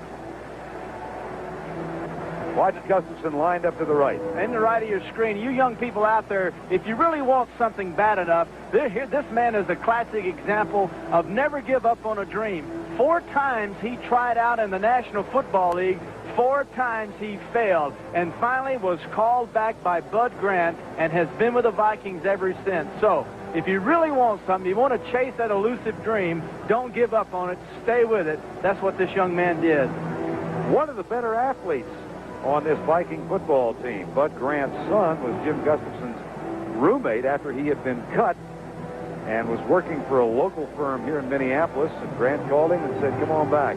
We're going to give you a real good chance to make the ball club. And then, as Terry said, the irony is Sammy White, who was his hero when he played high school ball, was the man who was released to make a spot for him. Yeah, every year he said, they write me off, they write me off. And how many people in the National Football League that when we talk to them and find out that that's their story also, they write me off, they write me off. But those people don't give up on it, and eventually they make it. Workman and Cleary are deep. 43 seconds to go before halftime. The Packers are out of timeouts. Vince Workman, 5. Flags are down. So is Workman at the 31. That'll come back. They're going to call this on Blaze Winter, I believe. Vernon, another illegal block. Gosh, that's the third one we've seen today.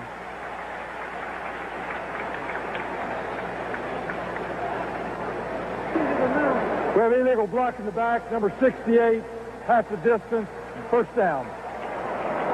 It is Blaze Winter. See, he's doing the same thing Anthony Carr. See, I had my hands out, and the guy turned. See, what can happen a lot of times is the guy that Blaze Winter is blocking, all he simply does is turn his body and the hand slide to the back. See? And then I used to do that as a quarterback after throwing interceptions. I'd go make the tackle. I'd go to get blocked. I'd turn my back on them. They'd run up my back, and we'd get 15-yard penalty.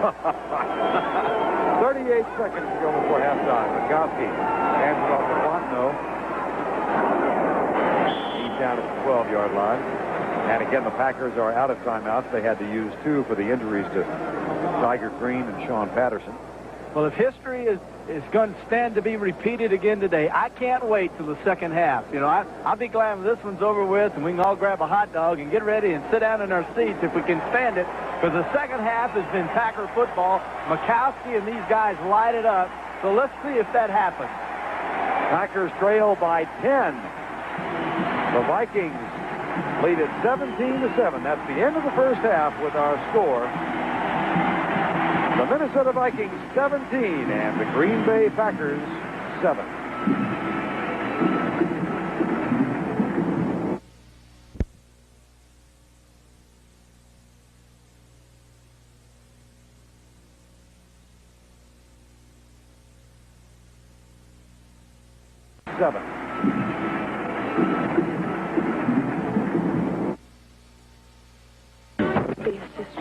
And they outscored them 17 points to none. They also had double the time of possession.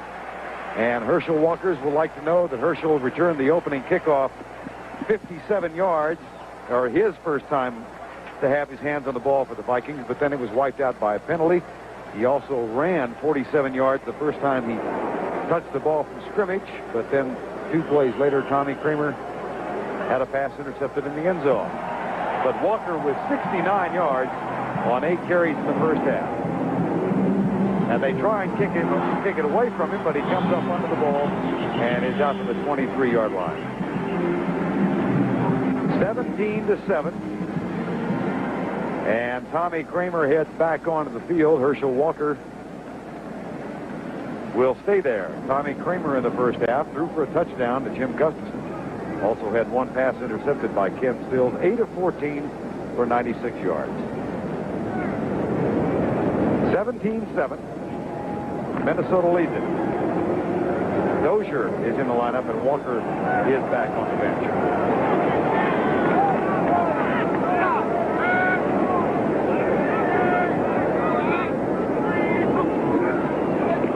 Hand off Dozier.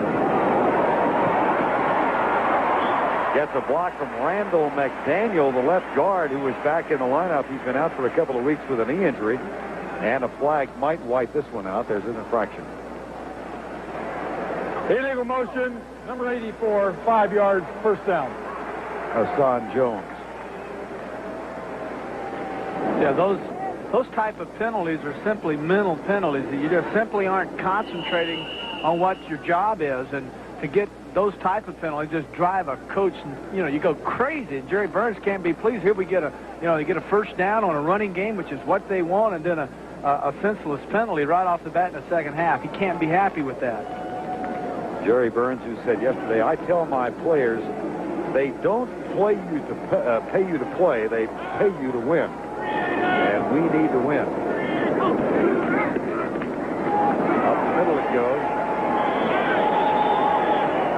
Rick Finney runs into Bob Nelson, the nose tackle, and Johnny Holland. Finney, who had 1 or 2 touchdowns in the first half on an 8-yard run.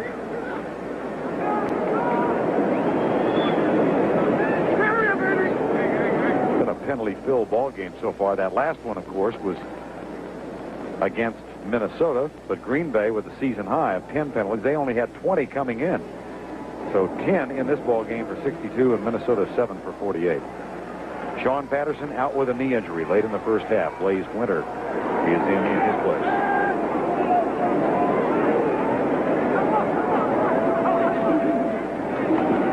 Kramer back. Tipped away. Almost intercepted by Ron Pitts.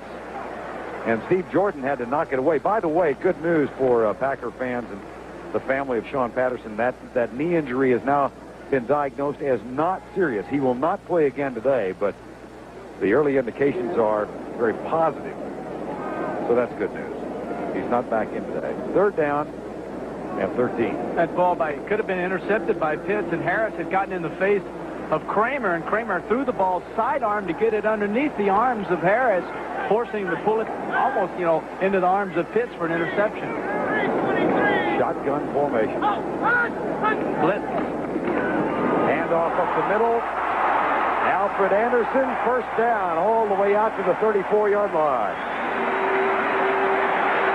A 14-yard gain. You're going to see Anderson. One of the good things in the top right of your screen, Anderson will just slide over and take the ball. Notice at 59, Anderson. Notice on the left, that's Tiger Green, and Kramer sees this, and then when the ball is snapped, there comes the attempted blitz, and then right up the middle is no one. Good job, good play calling right there. 3rd and 13, they get 14 and a 1st down with 12:48 to go, 3rd quarter. 17-7, Minnesota leads it. Walker out of the backfield. Good screen, Walker. No screen, really. He's by himself.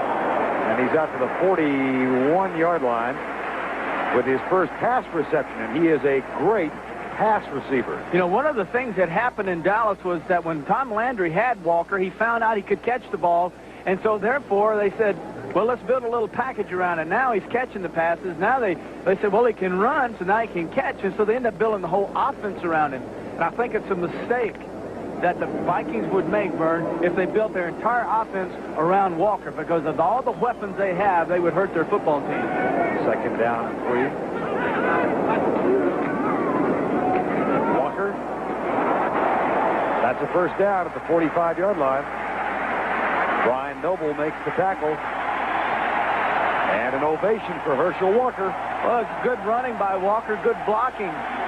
One of the things that Walker wanted to do in Dallas this year was handle the football. I'm a running back, he says. I need to handle the football, and 8 or 10 times a game wasn't going to cut it for a running back like Walker. Some even speculated that was kind of a setup as to get him mad so that he would be so angry that when they brought the trade to him, that he would accept it because he was so unhappy with the offense that Jimmy Johnson was running. 1st and 10. Jordan backs off the line.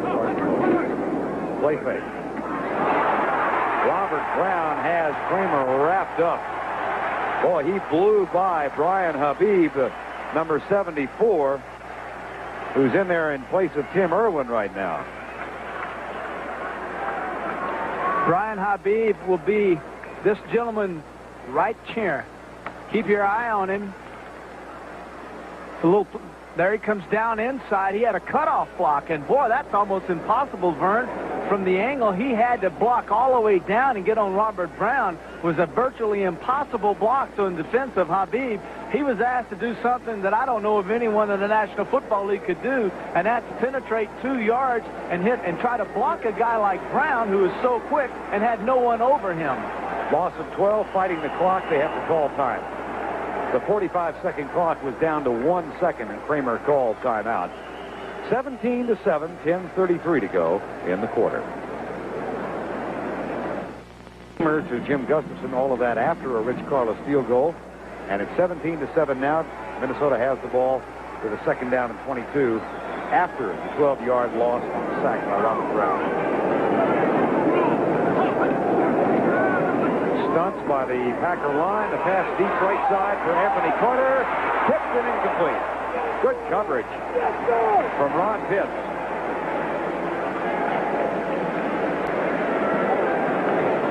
This is just a one-man route. Kramer just back. He just throws it deep for Anthony Carter. Beautiful timing route. If you could have seen the timing on it, Kramer threw this ball about 5 yards, the stepwise. Anyway, before the receiver Carter was even anywhere near Pitts, the ball was way in the air. Herschel Walker had lined up as a wide receiver for the first time. That's a tactic the Cowboys had employed many times.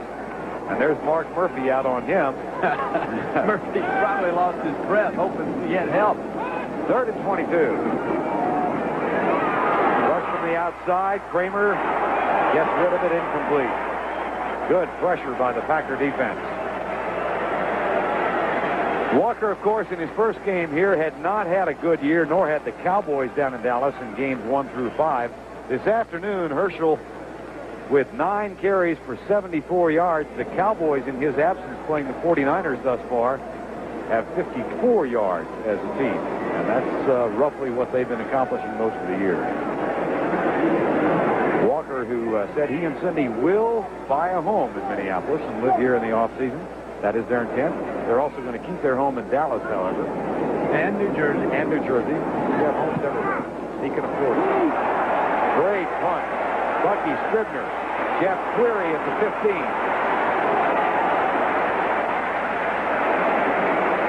Out of bounds at the 27-yard line. Well, this is what we're waiting on. I know I am. Getting ready for this game, I kept hearing about magic. And I said, what's this magic stuff? Bucky Scribner, in the meantime, is trying to complain that he got roughed. There's Tim Harris certainly ran into him. They ran into him, but also you could say in the defense of Tim Harris that if the kicker is caught pretending that he was rough, he's the one that can get the penalty. And in the meantime, here is Don Mikowski. 10-11 to go, third quarter. Packers where they usually are, down at the half. Woodside in motion. Mikowski to Woodside. Spins out of the tackle. And Merriweather strips the ball free, but it'll be out of bounds in possession of Green Bay.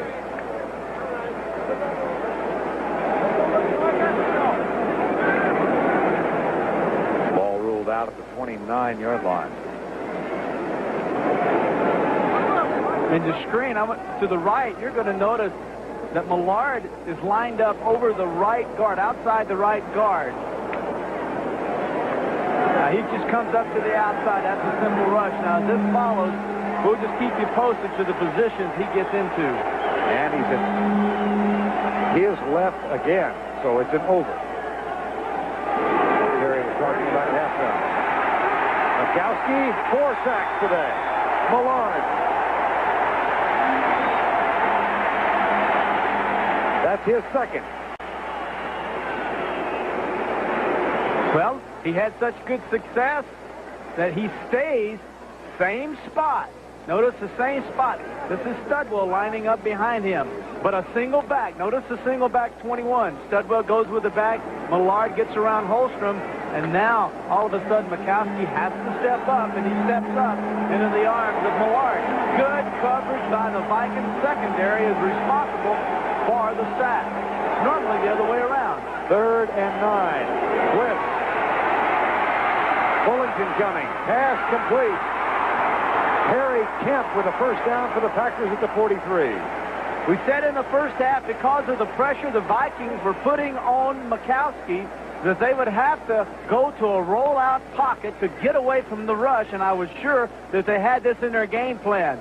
There's the setup. Blitz comes to the outside. Goldman chasing. But notice, no one now is in the face of the young quarterback Mikowski, a good athlete who can run and throw as well on the run, gets outside. Now the problems start. Now what do you do to stop the rollout? First and 10 Packers. At the 45, they trail by 10. Vikings back in and under this time as Millard lined up on the right side. And Keith Woodside makes the tackle. Now for a National Football League update. Let's head back to our New York studios. Here's Brett. Vern, it is 3rd and goal for the Dallas Cowboys. The world champions have held them twice in a row. Slant for Clark. He's in, and they're all tied. 2 minutes to go in the 3rd period. Back to Vern. Now that is amazing down in Dallas. I wonder if they took him a little lightly. I think it would be easy to do. If I were a defending champion and playing a team, the Cowboys, I would think I would take them easy. 2nd down. Reverse. Harry Kemp. Chased by Rutland, and Rutland knocked him out of bounds at the 49-yard line, a 4-yard gain. Reggie Rutland, who has 2 interceptions today. Reverses are great against teams that love to pursue. Millard now has decided that he doesn't like it here. He goes all the way and lines up here. A reverse coming back, but watch Mikowski, the quarterback. There's Millard. Nice job. He penetrates. Now he says, oh, boy, I'm going to make it. No. Mikowski gets him, nails him. Great block by that young quarterback. I love that. 3rd down and 6 at the 49. 17-7. Packers trail Minnesota. 5-man rush, 4-man. Mikowski across the middle. Fontenot incomplete. It'll be 4th down.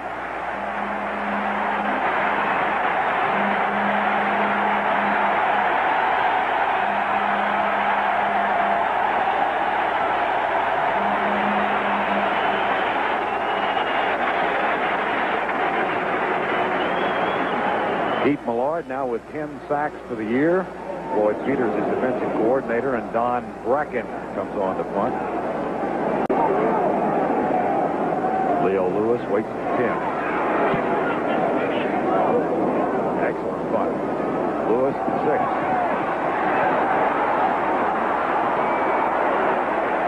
Out to the 22-yard line.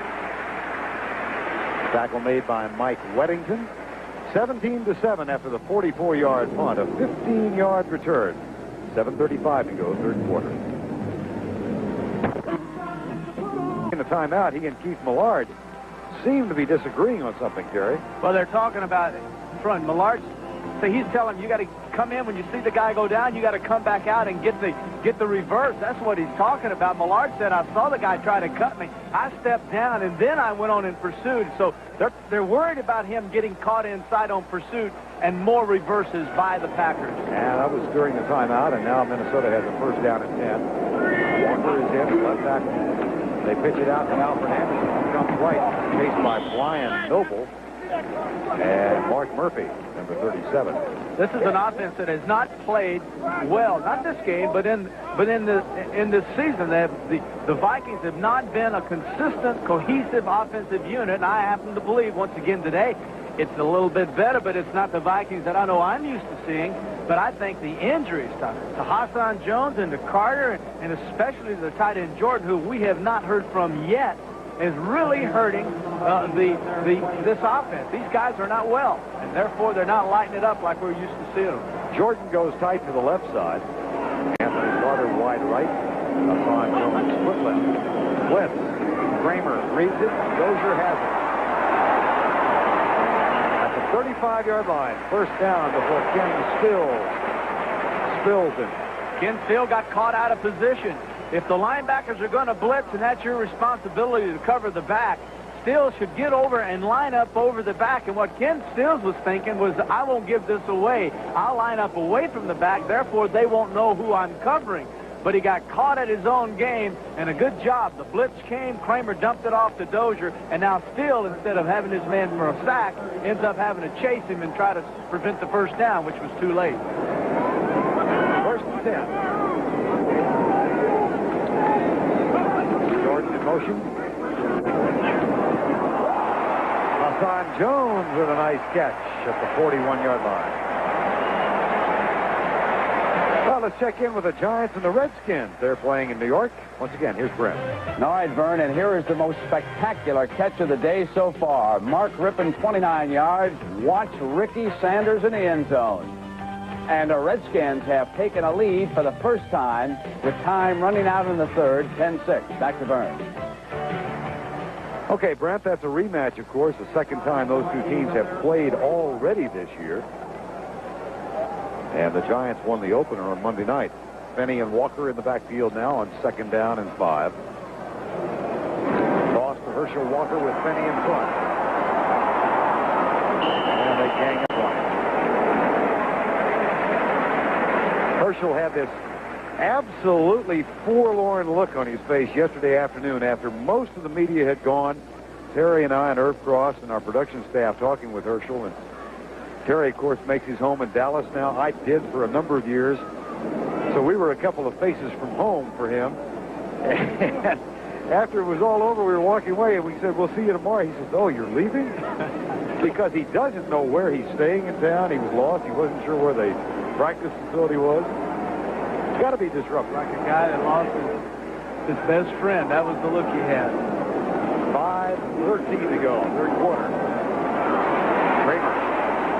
Jordan at the 49. Well, now, those of you that are watching wondering, you have to admire the offensive line of the Vikings because the difference between Mikowski and Kramer, that was a good example of it. Kramer had time to go to his first receiver, second receiver, third receiver, back to the first, and then turn around and throw it to his tight end, Jordan. So it was just a case of him having lots of time and the young man, Mikowski, having to make decisions quicker. Steve Jordan, number 83, was not wearing that jersey in practice yesterday. He was wearing number 20, a tribute to his teammate who was traded, Darren Nelson. A bunch of guys with a bunch of jerseys on different. Pass deep for Hassan Jones. He's there. Fade route right. Out of bounds at the 11.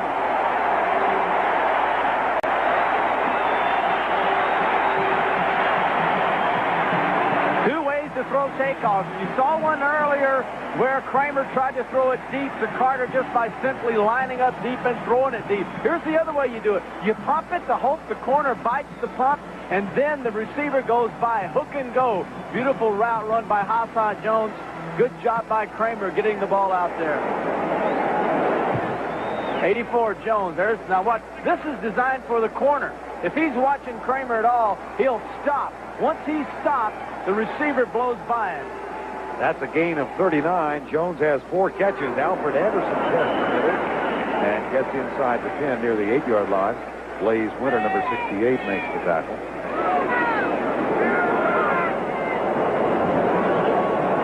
Herschel Walker in his first game here. 10 rushes for 76 yards. That is a Vikings individual season high.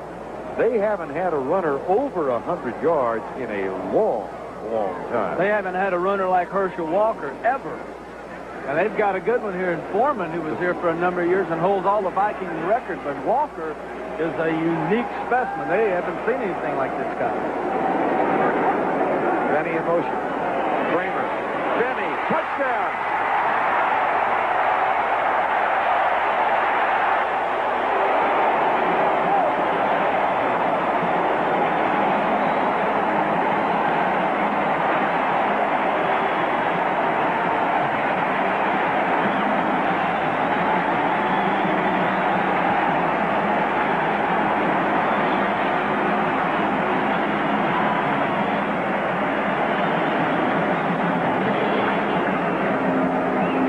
His first touchdown receiving this year, his second touchdown today. And Rich Carlos will try the extra point out of Bucky Scribner's hole.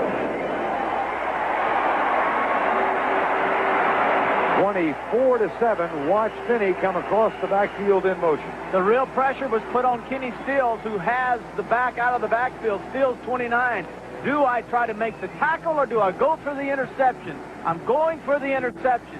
If I miss it, I got to look for a carpet crack where I can get under this because it's a touchdown. It was.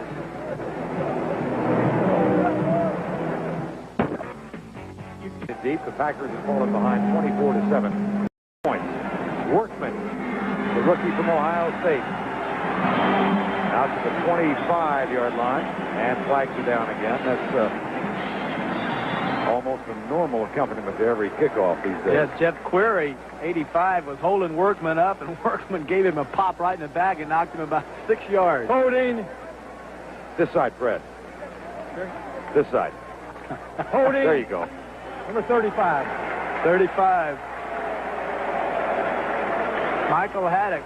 Let's go back and take a look at that touchdown pass, Kramer to Finney. Let me circle these guys up. This is Finney. Finney he's going to go in motion. Now, the man that has to cover him is Kenny Stills, 29, the free safety.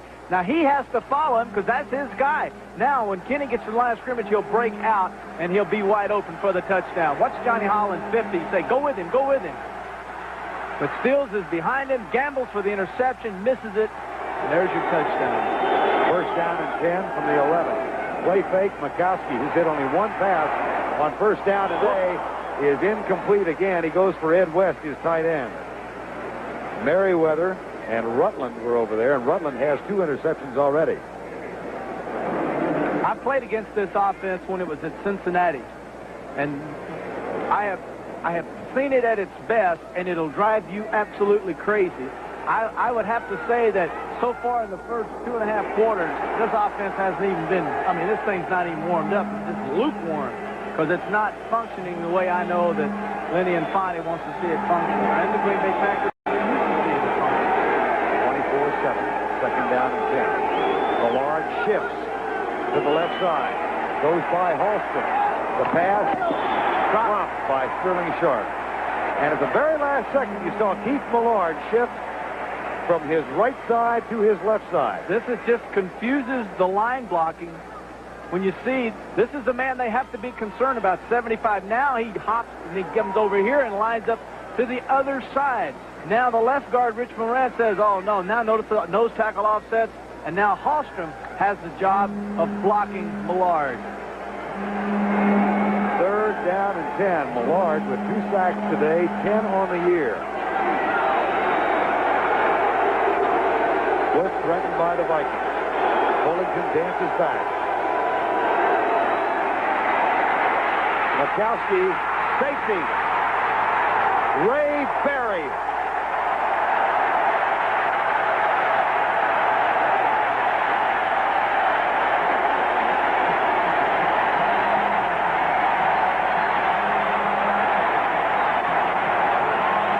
A flag is down as well at the 4-yard line. That flag could be for intentional grounding by Mikowski, realizing that he was going to be sacked. Deliberately just threw the ball away.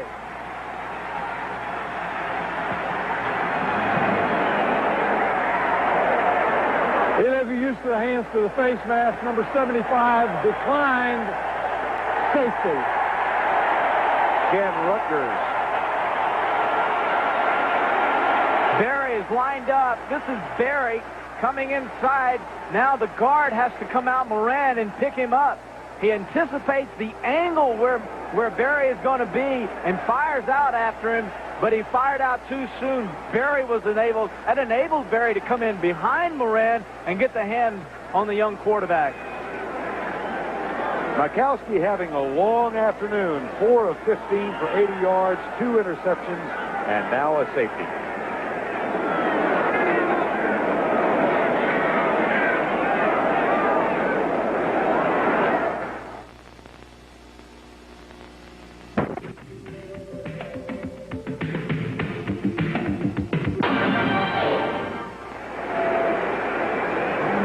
Berry backed up Jesse Solomon at the weak side linebacker spot the last 2 years. Told us yesterday he feels very comfortable at that position.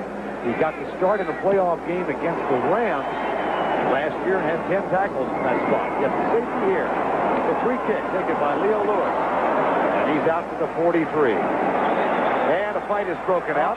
Tiger Green, John Galvin. That's the second time they've mixed it up.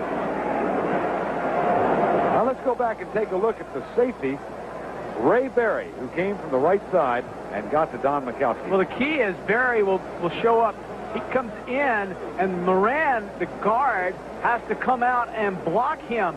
But watch what happens now as we freeze freeze frame it. There's a snap. Moran sees his man. Now he comes, stop right there. Now notice Moran comes out and now allows Barry to come back inside, and that was the key to it. Moran took an angle, fired off, and then missed. Herschel Walker, flag down in the offensive backfield. They might get Tim Irwin tackling Robert Brown on this play. God, you take away all these penalties. Herschel's got 100 yards today. Yep. Holding, number 76. 10 yards, first down. Well, Tim Irwin's alma mater is going to be on CBS next week. He's a big Tennessee fan, having played there, and Tennessee takes on Alabama. Yeah, they take alma mater. Well, they're also going to play Alabama in the second half. Yeah. Live at 12 o'clock Eastern in the second game of the college doubleheader. I think Marinovich, the young freshman for Southern Cal. 2:36 to go. Third quarter. It's been all Minnesota since quarter number 1. First down and 20. Novoselski trips. Herschel Walker doesn't.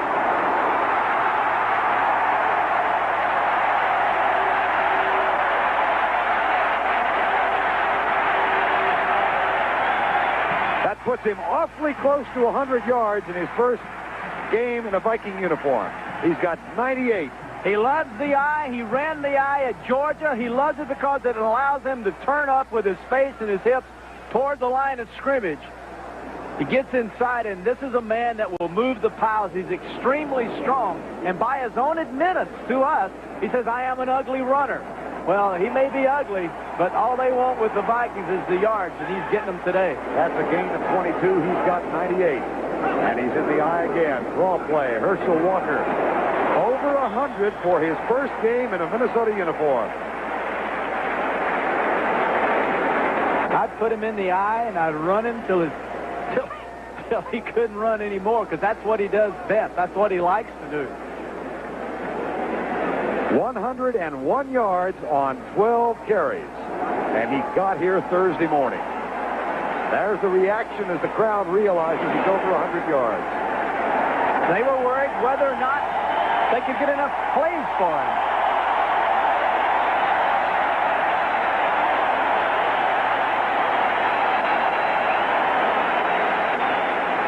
It won't be his last 100-yard game.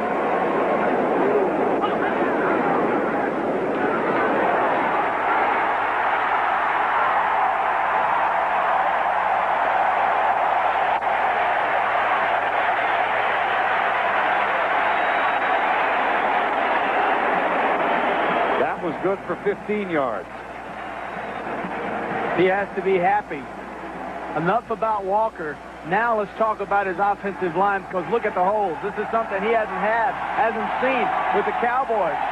These guys, Kalis and Laudermilk and Huffman, can come off the ball, and Irwin can come off and create holes. And a guy out back like Walker, all he needs is to see the hole, and with 4.3 sprinter speed, he's able to hit it. First down and 10. Walker with 116 gets a rest. Putback. DJ Dozier in there. With Alfred Anderson, that may be a lateral.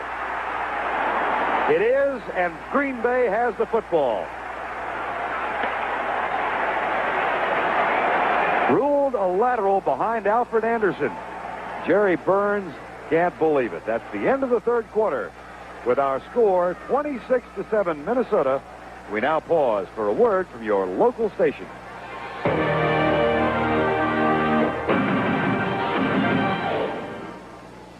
Back for the fourth quarter, and that man has to be enjoying what he has seen today. That is Chuck Foreman. Until this afternoon, perhaps the greatest running back in Viking history. And here's Brent Fullwood.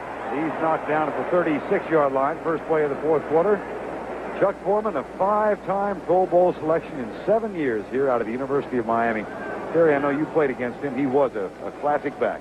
Well, he was a great back, and he had a lot of the qualities that Herschel has, and the fact that he could run the football, he could run it up inside, he had speed to go outside, and also an excellent receiver. If you separated the two players, the one key ingredient would be this guy was fast, Walker was a sprinter speed.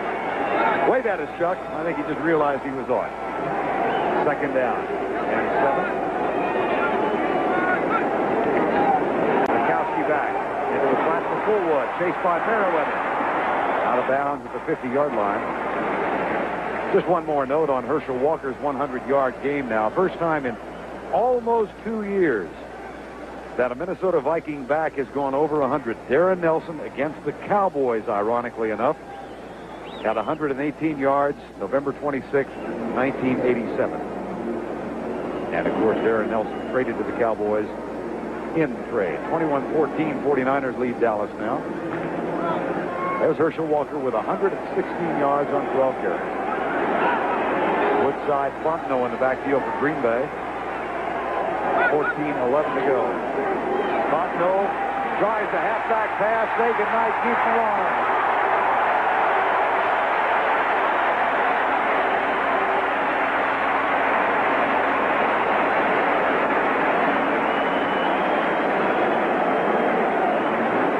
Millard lining up down inside now.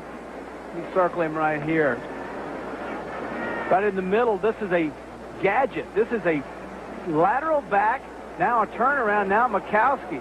I don't believe that Mikowski was involved in that at all. I believe Fontenot just all of a sudden realized he wasn't going anywhere and was going to get rid of the football, but because Mikowski certainly didn't look like a man that could receive a pass. Second down, 19. Draw play, fake. Mikowski goes deep in the middle for Perry Kemp. Can't quite get it. That was a good-looking play, though. Play action now, Vern, really serves no purpose when you're down 26-7. It really serves no purpose because notice the linebackers. See if they freeze on the play action. It did hold Millard 55, and it did hold Barry. So Studwell, I'm sorry. There's a good throw. But the play action right now serves no purpose in the fact that you need to get things off quickly, and play action is going to slow you down. You've got to throw the football, and the Vikings know this. Third and 19, 26-7. Four-man rush. Mikowski with that rolling pocket. Drills it. Caught by Perry Kemp. Short of the first down. Fumble. Up. Ruled down. Green Bay ball. That's the same pass that we saw Mikowski throw to Kemp earlier. The rollout this time to the right. Once again to the right. Kemp going down and turning around. Notice Mikowski just takes it and sprints out. Kemp will come into your screen. The lower left there, wide open. There's the pass. That seems to be the one play that the Packers have been able to run and run very successful. Now the scramble for the ball. Don't know that you could tell much from that replay. And look at Jerry Burns is looking up at the replay stream. It's funny how this thing has pervaded all of our lives now. Kemp will make the stretches out. Kemp will stretch his hands out with the ball in the hand, and then we'll lose the ball, but I believe he's already down. Fourth down. Take a look at the end of the play again. First of all, you establish the ball is caught, which it is. Now Kemp, realizing where the first down marker, sees it, now reaches out, and then the ball is knocked out. Looks like it's knocked out by number 25, Darrell Smith. Either Smith or Carl Lee. As it is, number 63 is eligible.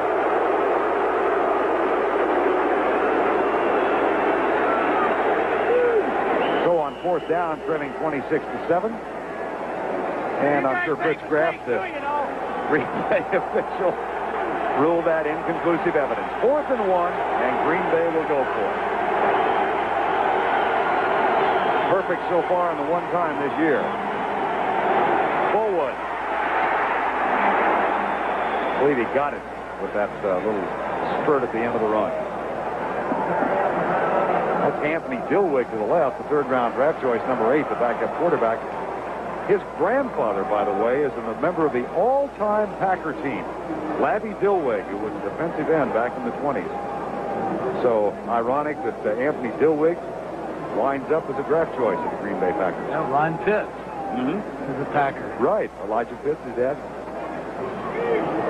One of the things John Spagnuolo was talking to me about, Terry, before the game, of course, he played with Philadelphia and Seattle. He said, you know what? I've always been a closet Packers fan. And I think a lot of people around the country feel that way about this city and this team. Play fake, Mikowski. Going left, that'll be incomplete. He's having a tough day. Well, he's having a tough day. He's going against, once again, the very best defense in the National Football League. And what stops great offense is great defense. And it will take a spectacular day on behalf of an offense to overcome this type of pressure. This is just a young Green Bay offensive line, a young quarterback. And I have to believe there's a little bit of panic that has set in now because these guys, Vikings, are the kings, them and the Bears. And these Vikings have been beaten pretty soundly by the Packers the last few times. Once again, the Vikings in the overshift, Millard with the pressure. Dolman comes after Mikowski, and the pass is incomplete.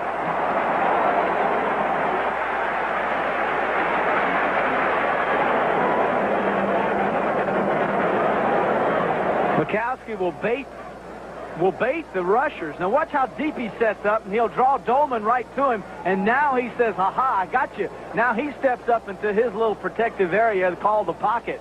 So he actually set up deep, let Dolman look at him, and then he ran and hurried inside where he's protected and fired the football. He just rushed that ball that time over stride. Stride was too long, which brings the ball down and forced him to throw it in the ground. Out of the shotgun, third down and 10, 11:19 to go.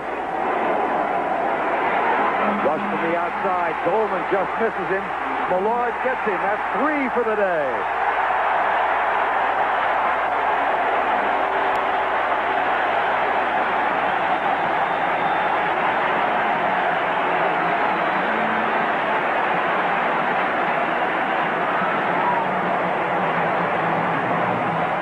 Passing down, extra backs, just rushing 3 linemen. Dolman inside, Millard with a spin move goes to the outside, and then Dolman rushed the quarterback Mikowski out of the pocket right into the arms that time of Keith Millard. Don Bracken's punt, fair catch called at the 9-yard line by Leo Lewis. 10:47 to go. Keith Millard has led the defense. Herschel Walker has led the offense. It's been all Vikings. On hopefully next 3 weeks until I come back. Jim and Bubby, thanks very much. Quarterback is a challenging position, that's obvious, but it's especially true in Chicago, where coach... An ineffective day. Herschel Walker with 116 yards in his debut for the Vikings. And Keith Millard operating from a tackle position, a defensive tackle position.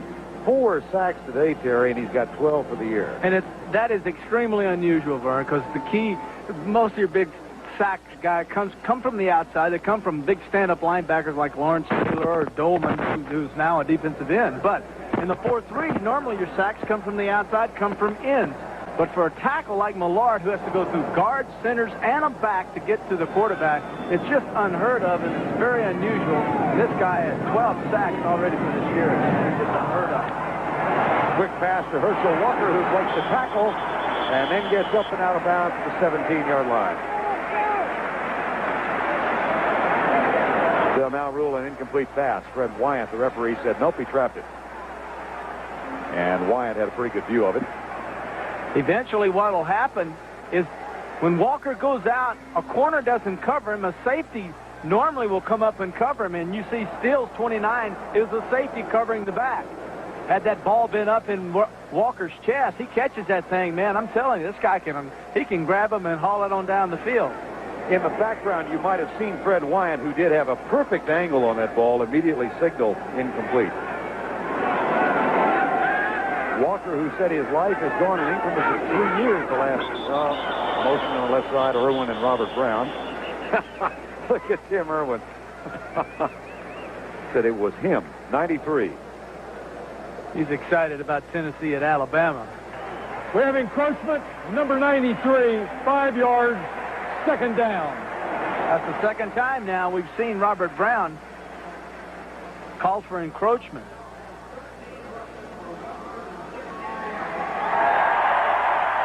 That roar in the background is in response to the public address system.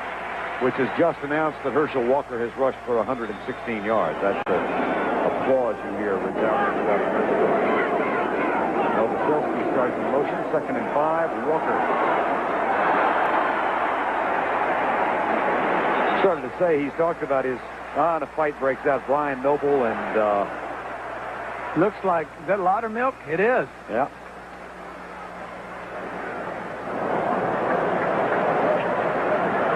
Well, they're quickly separated. There's the Viking center. Yeah, you would expect that. I would be disappointed when I played against an arch rival, a hated rival, if we didn't have fights. Now, I didn't want to be in any fights, understand? Mm-hmm. Right. But I would want my boys to be in some fights. I would. That tells me that they're you know, they got the edge. They're up. They're ready. They don't like them in the first place, and now the fight just tells me I feel good. No worry here. 3rd and 1. The tempo is set. I see. Blitz. Walker takes care of the blitz, moves the pile, which is something they hadn't been doing much in Dallas. Back to Herschel, he said he played 3 years at Georgia, then quit for the USFL, 3 years in the USFL, then went to the Cowboys, 3 years in Dallas. Who knows? But he's here now. Well, he got some, what did he get? Appreciation money? Appreciation money. Yeah, I got a little appreciation money. I never got any. Never got you. I never got any appreciation money. It's my understanding that $1 million, $1.5 million, a little appreciation. Going away gift. Going away gift. God, that's unheard of in the National Football League by the owners. Then we'll go here. Go away. Here's $1.5 million. I mean, we've all heard of reporting bonuses, but departing bonuses, no. There's Walker with the spin move. It's not funny, is it? Not to you and me. A couple poor people trying to make a living. Appreciation money, my goodness. Asked Herschel if he had his limo up here. He said, no, I didn't fly my driver up. And he said it with a smile. He was laughing. He does take things with a certain detachment. And, you know, it's amazing, not that you and I know him well, but we know him. I don't know if anybody other than Cindy, his wife, knows him well. He likes them. Yep. Part of the mystique. 2nd and 8. Not anymore.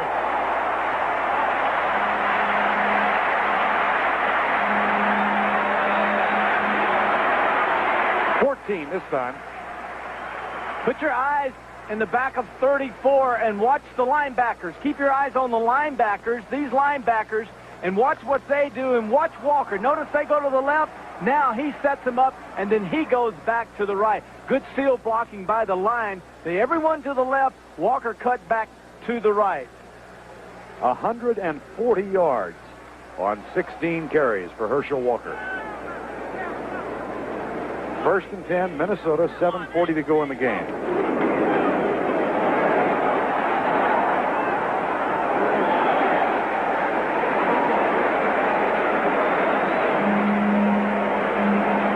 He comes left and gains 7. So many times, Vern, you have keys that you watch.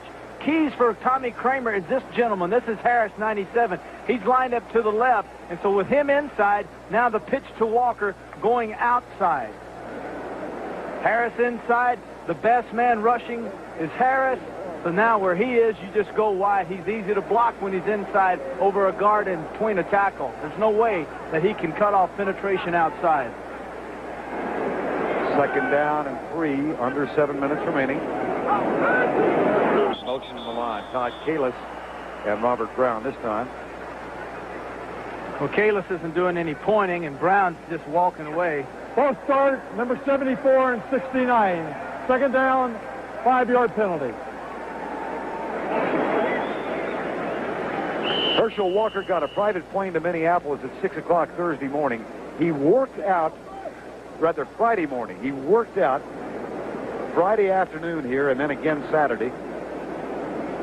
So he's really had 1.5 workouts. Well, the Saturday workout was goal line short yardage. Yeah. It's not a normal offensive workout.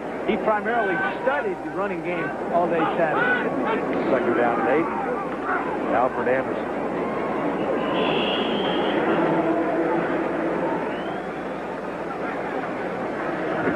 But it is amazing that a back can come in. Anyone, I don't care who you are, can go from one system to another because Walker came out of a Cowboy system that when 36 was called, sent the play to the right. 36 with the Vikings is to the left. So everything is the opposite. Odd is to the right, and even is to the left. And for him to be able to pick up that kind of system that quickly, I don't care who you are, that is amazing. Third down and 6, 5:45 to go in the ball game. Draw play. And it'll be fourth down now. The Vikings will punt.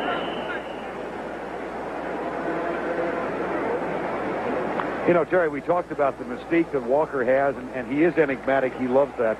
I should say this, though. I rode back from New Orleans last week, so listen to the applause, and we'll get the story in. Listen to the ovation for Herschel Walker.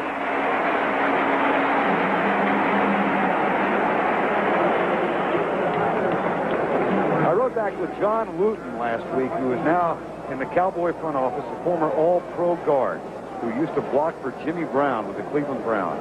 And he negotiated with Mike Lynn and Jerry Jones and Jimmy Johnson the Walker trade.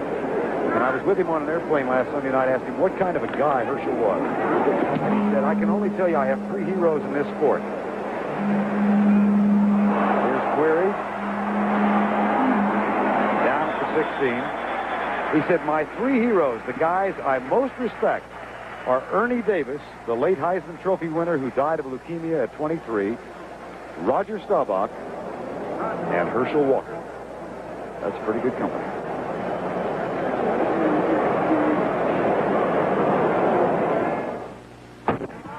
Attorney Paul Tagliabue. The league's biggest story, the Herschel Walker trade, unfolded on the other side of the Dallas Metroplex. This is an outstanding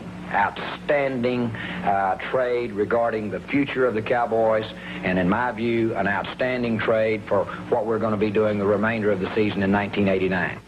Darren Nelson now out of the deal. Jerry Jones and Jimmy Johnson get these 4 players, plus there are additional conditional draft choices, which isn't so easy to say. Additional and conditional. But, Bobby, people are talking about it possibly being worth 12. Offensively and defensively, with Herschel Walker rushing for 148 yards on 18 carries thus far. Don Majkowski has been sacked 7 times. Al Noga looks like he was attempting to get there. Woodside makes the grab. This may be a free play for the Green Bay Packers, and Joey Browner and Keith Woodside get into it. Here comes Fred Wine.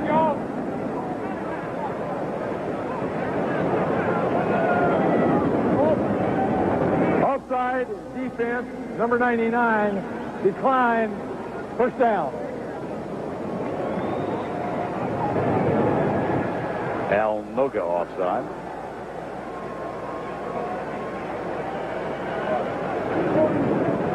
Last week, 502 yards against the Dallas Cowboys, 116 today against the #1 defense in the NFL. Well, Jerry Burns didn't know how good his defense was because he didn't really pay a lot of attention to the run and shoot of Detroit. I think after this game, against the #1 offense, he has to come away with the impression that, yeah, this is a good defense.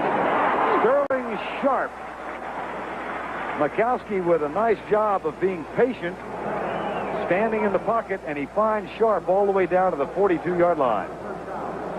That's a gain of 31 against the Minnesota defense. I'm just amazed at their pass defensive average. 89 yards a game they've given up. Well, well, you saw what's happened, Vern. The sacks, the pressure that's put on the quarterback just does not give them time to set up. And then honest to goodness, the coverage by the defensive secondary, Joey Browner and all the people of the Vikings just been outstanding. First and 10, Majkowski. There's the play fake again, trailing 26-7. Dolman gets him. Let him get out of his grasp and then caught up with him. That is the 8th sack today. And Chris Dolman gets his second. Count the feet of Majkowski. 1, 2, 3, 4, 5, 6. Set nice steps up. The deep set indicated deep routes, and then the step up in the pocket tells you that the first guys were covered. He had to pull the ball down and wait, and when he did that, he gave Dolman enough time to miss him once and then get him the second time. 8 sacks today, 29 for the year for the Minnesota Vikings. Woodside in motion. Pass caught. This is Carl Bland, touchdown. Woo!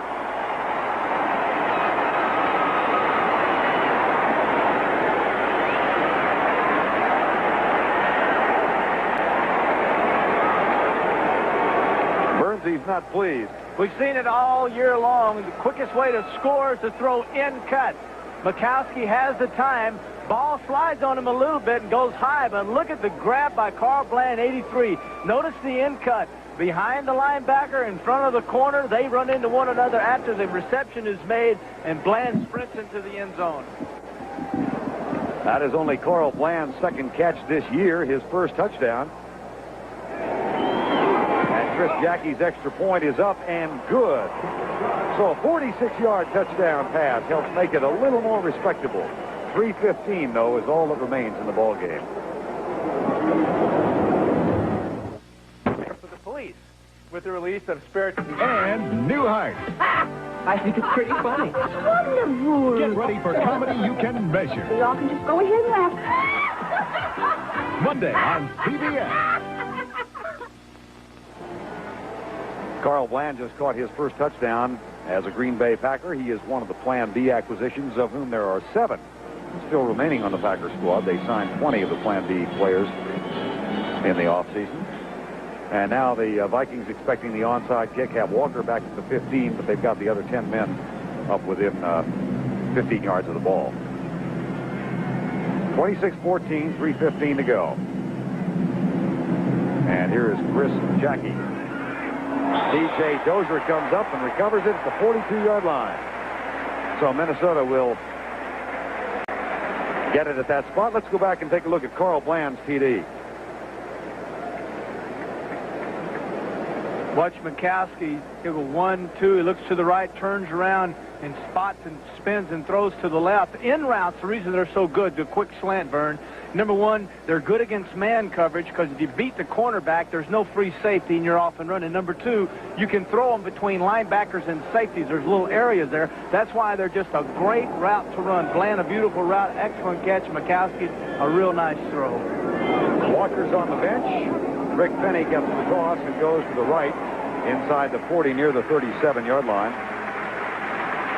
Don't know whether Herschel Walker will play again now if this Minnesota lead stays as is. He's got 148 yards, and he is going to come back. Well, he starts in.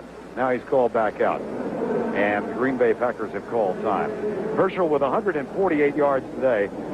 The last time any Minnesota Viking went over 150 yards, it was that man. In 1977, Chuck Foreman gained 156 against Detroit. That was the last time any Viking had been over 150 yards. And Chuck is being applauded now, as a matter of fact, that his picture goes up on the screen here. Let's see if he takes a bow. His son's not going to let him. Yeah.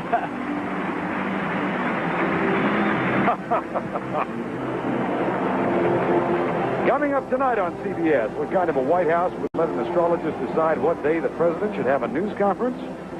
The Reagan White House. Nancy Reagan says it's true. Watch 60 Minutes tonight. Then it's Murder, She Wrote, starring Angela Lansbury, followed by the CBS Sunday movie, The Big Easy, the popular thriller starring Dennis Quaid and Ellen Barkin. Well, that's tonight. Penny.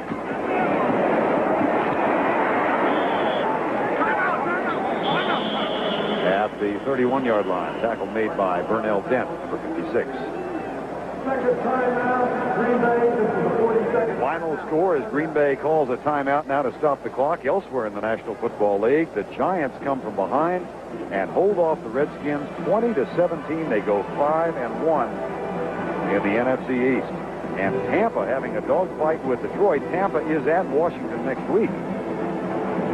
13-10. And Houston trailing Chicago 28-26. You think these Vikings and the Packers wouldn't love to see Houston come from behind and defeat the Bears for the second week in a row. 28-26 there. Miami over Cincinnati. How about that? 20-13 in Cincinnati. New England leads Atlanta in the fourth quarter. And it has happened. Now, that's about what the Cowboys have lost by each week. Last week, 31-13. Today, 31-14. Terry, you said it. Second half, they just can't hold it together.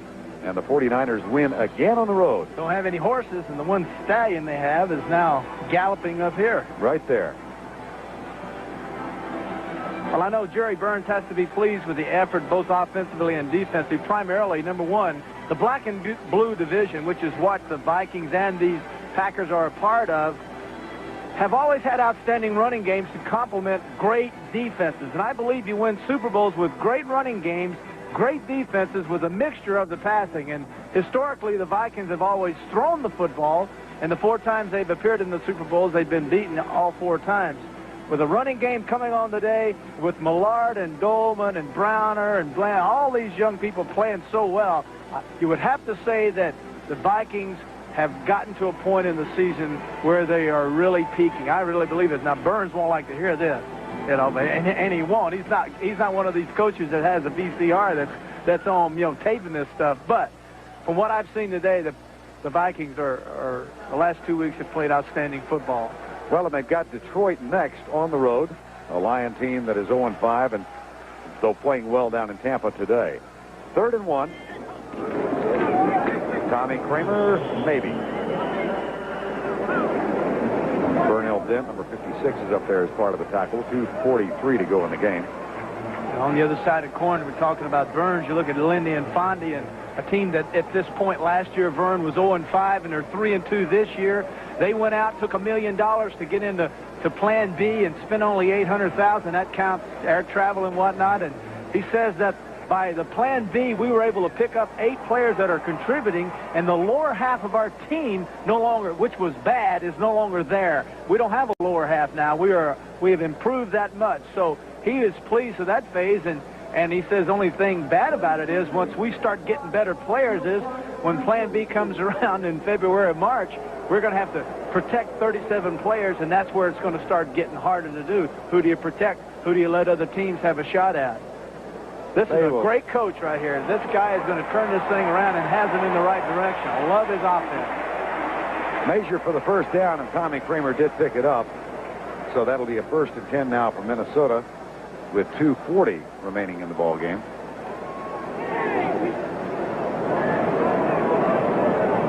Jerry Burns telling us yesterday, says, what are you pleased with? You're 3-2. He said, I'm not pleased with any of the consistency we've shown. 3rd timeout.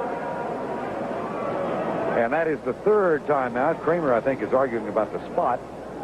Green Bay uses its 3rd timeout, so they are out of timeouts. And Fred Wyatt and Tommy Kramer talk it over. We have 2 minutes and 40 seconds to go in the ball game, and of course the Vikings lead. Well, we've read opinions in both Dallas and Minnesota and around the country. I can't let the entire ball game go without asking your opinion of the trade.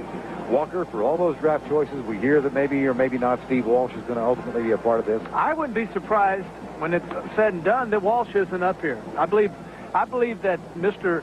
Lynn is committed to bringing the best he can to the Vikings and try to get them to the Super Bowl. And Walsh, I believe, is part of that deal somewhere down there. Not the Walker deal, but is in the plans for the Vikings to acquire. I believe this was a good trade for both teams. Vikings got what they wanted. Cowboys got what they wanted in draft choices. Yes, they got some players, but there are draft choices that are tied to the backs of these players. And if they don't work in Dallas, the players that they picked up in this trade, then they can take the draft choices. And, man, there's some number ones applied there. And the Cowboys, if they're smart with their drafting, with all these players they're going to pick up, they got to improve. Of course, that is the key. How smart will they be with their draft choices? And D.J. Dozier with this carry as they try and run out the remainder of the clock now as Green Bay cannot stop it. The question is, you know, the Jimmy Johnson and Jerry Jones, the Jaybirds as they are called, not terribly affectionately in Dallas when you're 0-5, did not have a great first draft. And so the pressure really is on that organization. Yes, they've got the draft choices, Jerry. Now they've got to do something with them if they utilize them. If you can pick up 2 or 3 players that help your team each year, that's a great draft. And they did pick up 3 players in Count Broderick, Sargent. So I think the Cowboys did have a good draft. Now, maybe not a great draft, but they got the big guy. They got the quarterback. We have the 2-minute warning here. Tommy Kramer and the Vikings, 26-14. They're en route to their 4th win of the year. As Halloween...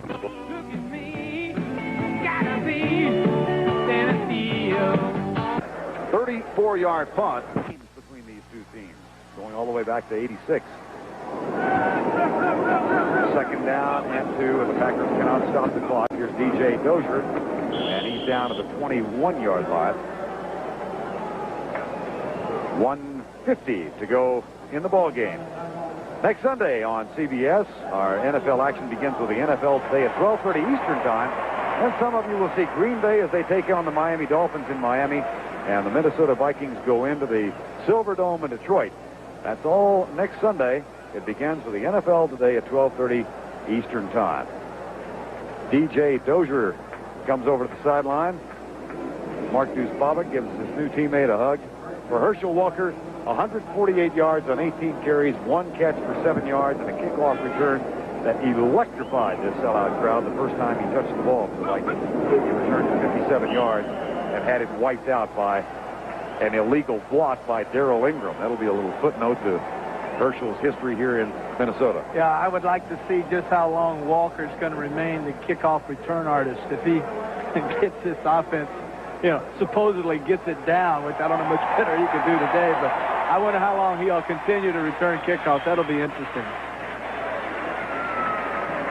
Chicago still leading Houston by 2. Miami has increased its lead over Cincinnati. Herschel Walker, who played for the Viking coaching staff in the Pro Bowl in '87 and met many of these Minnesota players because there were 10 of them there, and he said, I feel very comfortable early on. And here will be the final play of the game. Tommy Kramer spikes it and heads off. Minnesota goes to 4-2. Keith Millard has 4 tackles. Herschel Walker with 148 yards on the ground, 1 catch for 7, and a kickoff return for 57 yards, wiped out because of an illegal block. Final score, 26-14, and Jerry Burns' team, losers, 2 in a row. See Burns react to the gun. They lost it by a count of, look at Jerry. You got me. And let's go back just a moment ago. Watch Herschel Walker as the clock winds down. That's for Cindy. That's also for Capone and his new hometown, Minneapolis, Minnesota. Well, you take for granted so many times the great efforts that certain athletes make during a game, even for a team that they've been with for a while. But you have to understand and appreciate what this man has done and what he has been through emotionally when a team doesn't want him, is trying to use him to better themselves by getting rid of him, where he has a home, a family. He liked it in Dallas, and to be shipped to a strange environment, a city, and to handle it as well as he had, and then to come out and today, which we were assumed was a limited game plan for him, Vern, and to perform the way he did. It's just truly phenomenal. I don't know how we can say it any better. Just phenomenal. It was extraordinary. And there's Al Noga talking with some of the Packers. His congratulations are extended. Al Noga, the left, and he's, of course, one of the stalwarts in what is obviously one of the better front fours defensively in the National Football League. David Huffman, number 72, the offensive left tackle. As Green Bay falls 26-14, Keith Millard, the defensive star, with 4 sacks. There's John Spagnola, who was on injured reserve and eligible to come off next week. And John said, when we get you again, I'll be ready. Yeah, he's got that shoulder, showing him his bad shoulder. That's the end of the game. The final score, 26-14. Coming up next, the post-game show with Brendan Irv.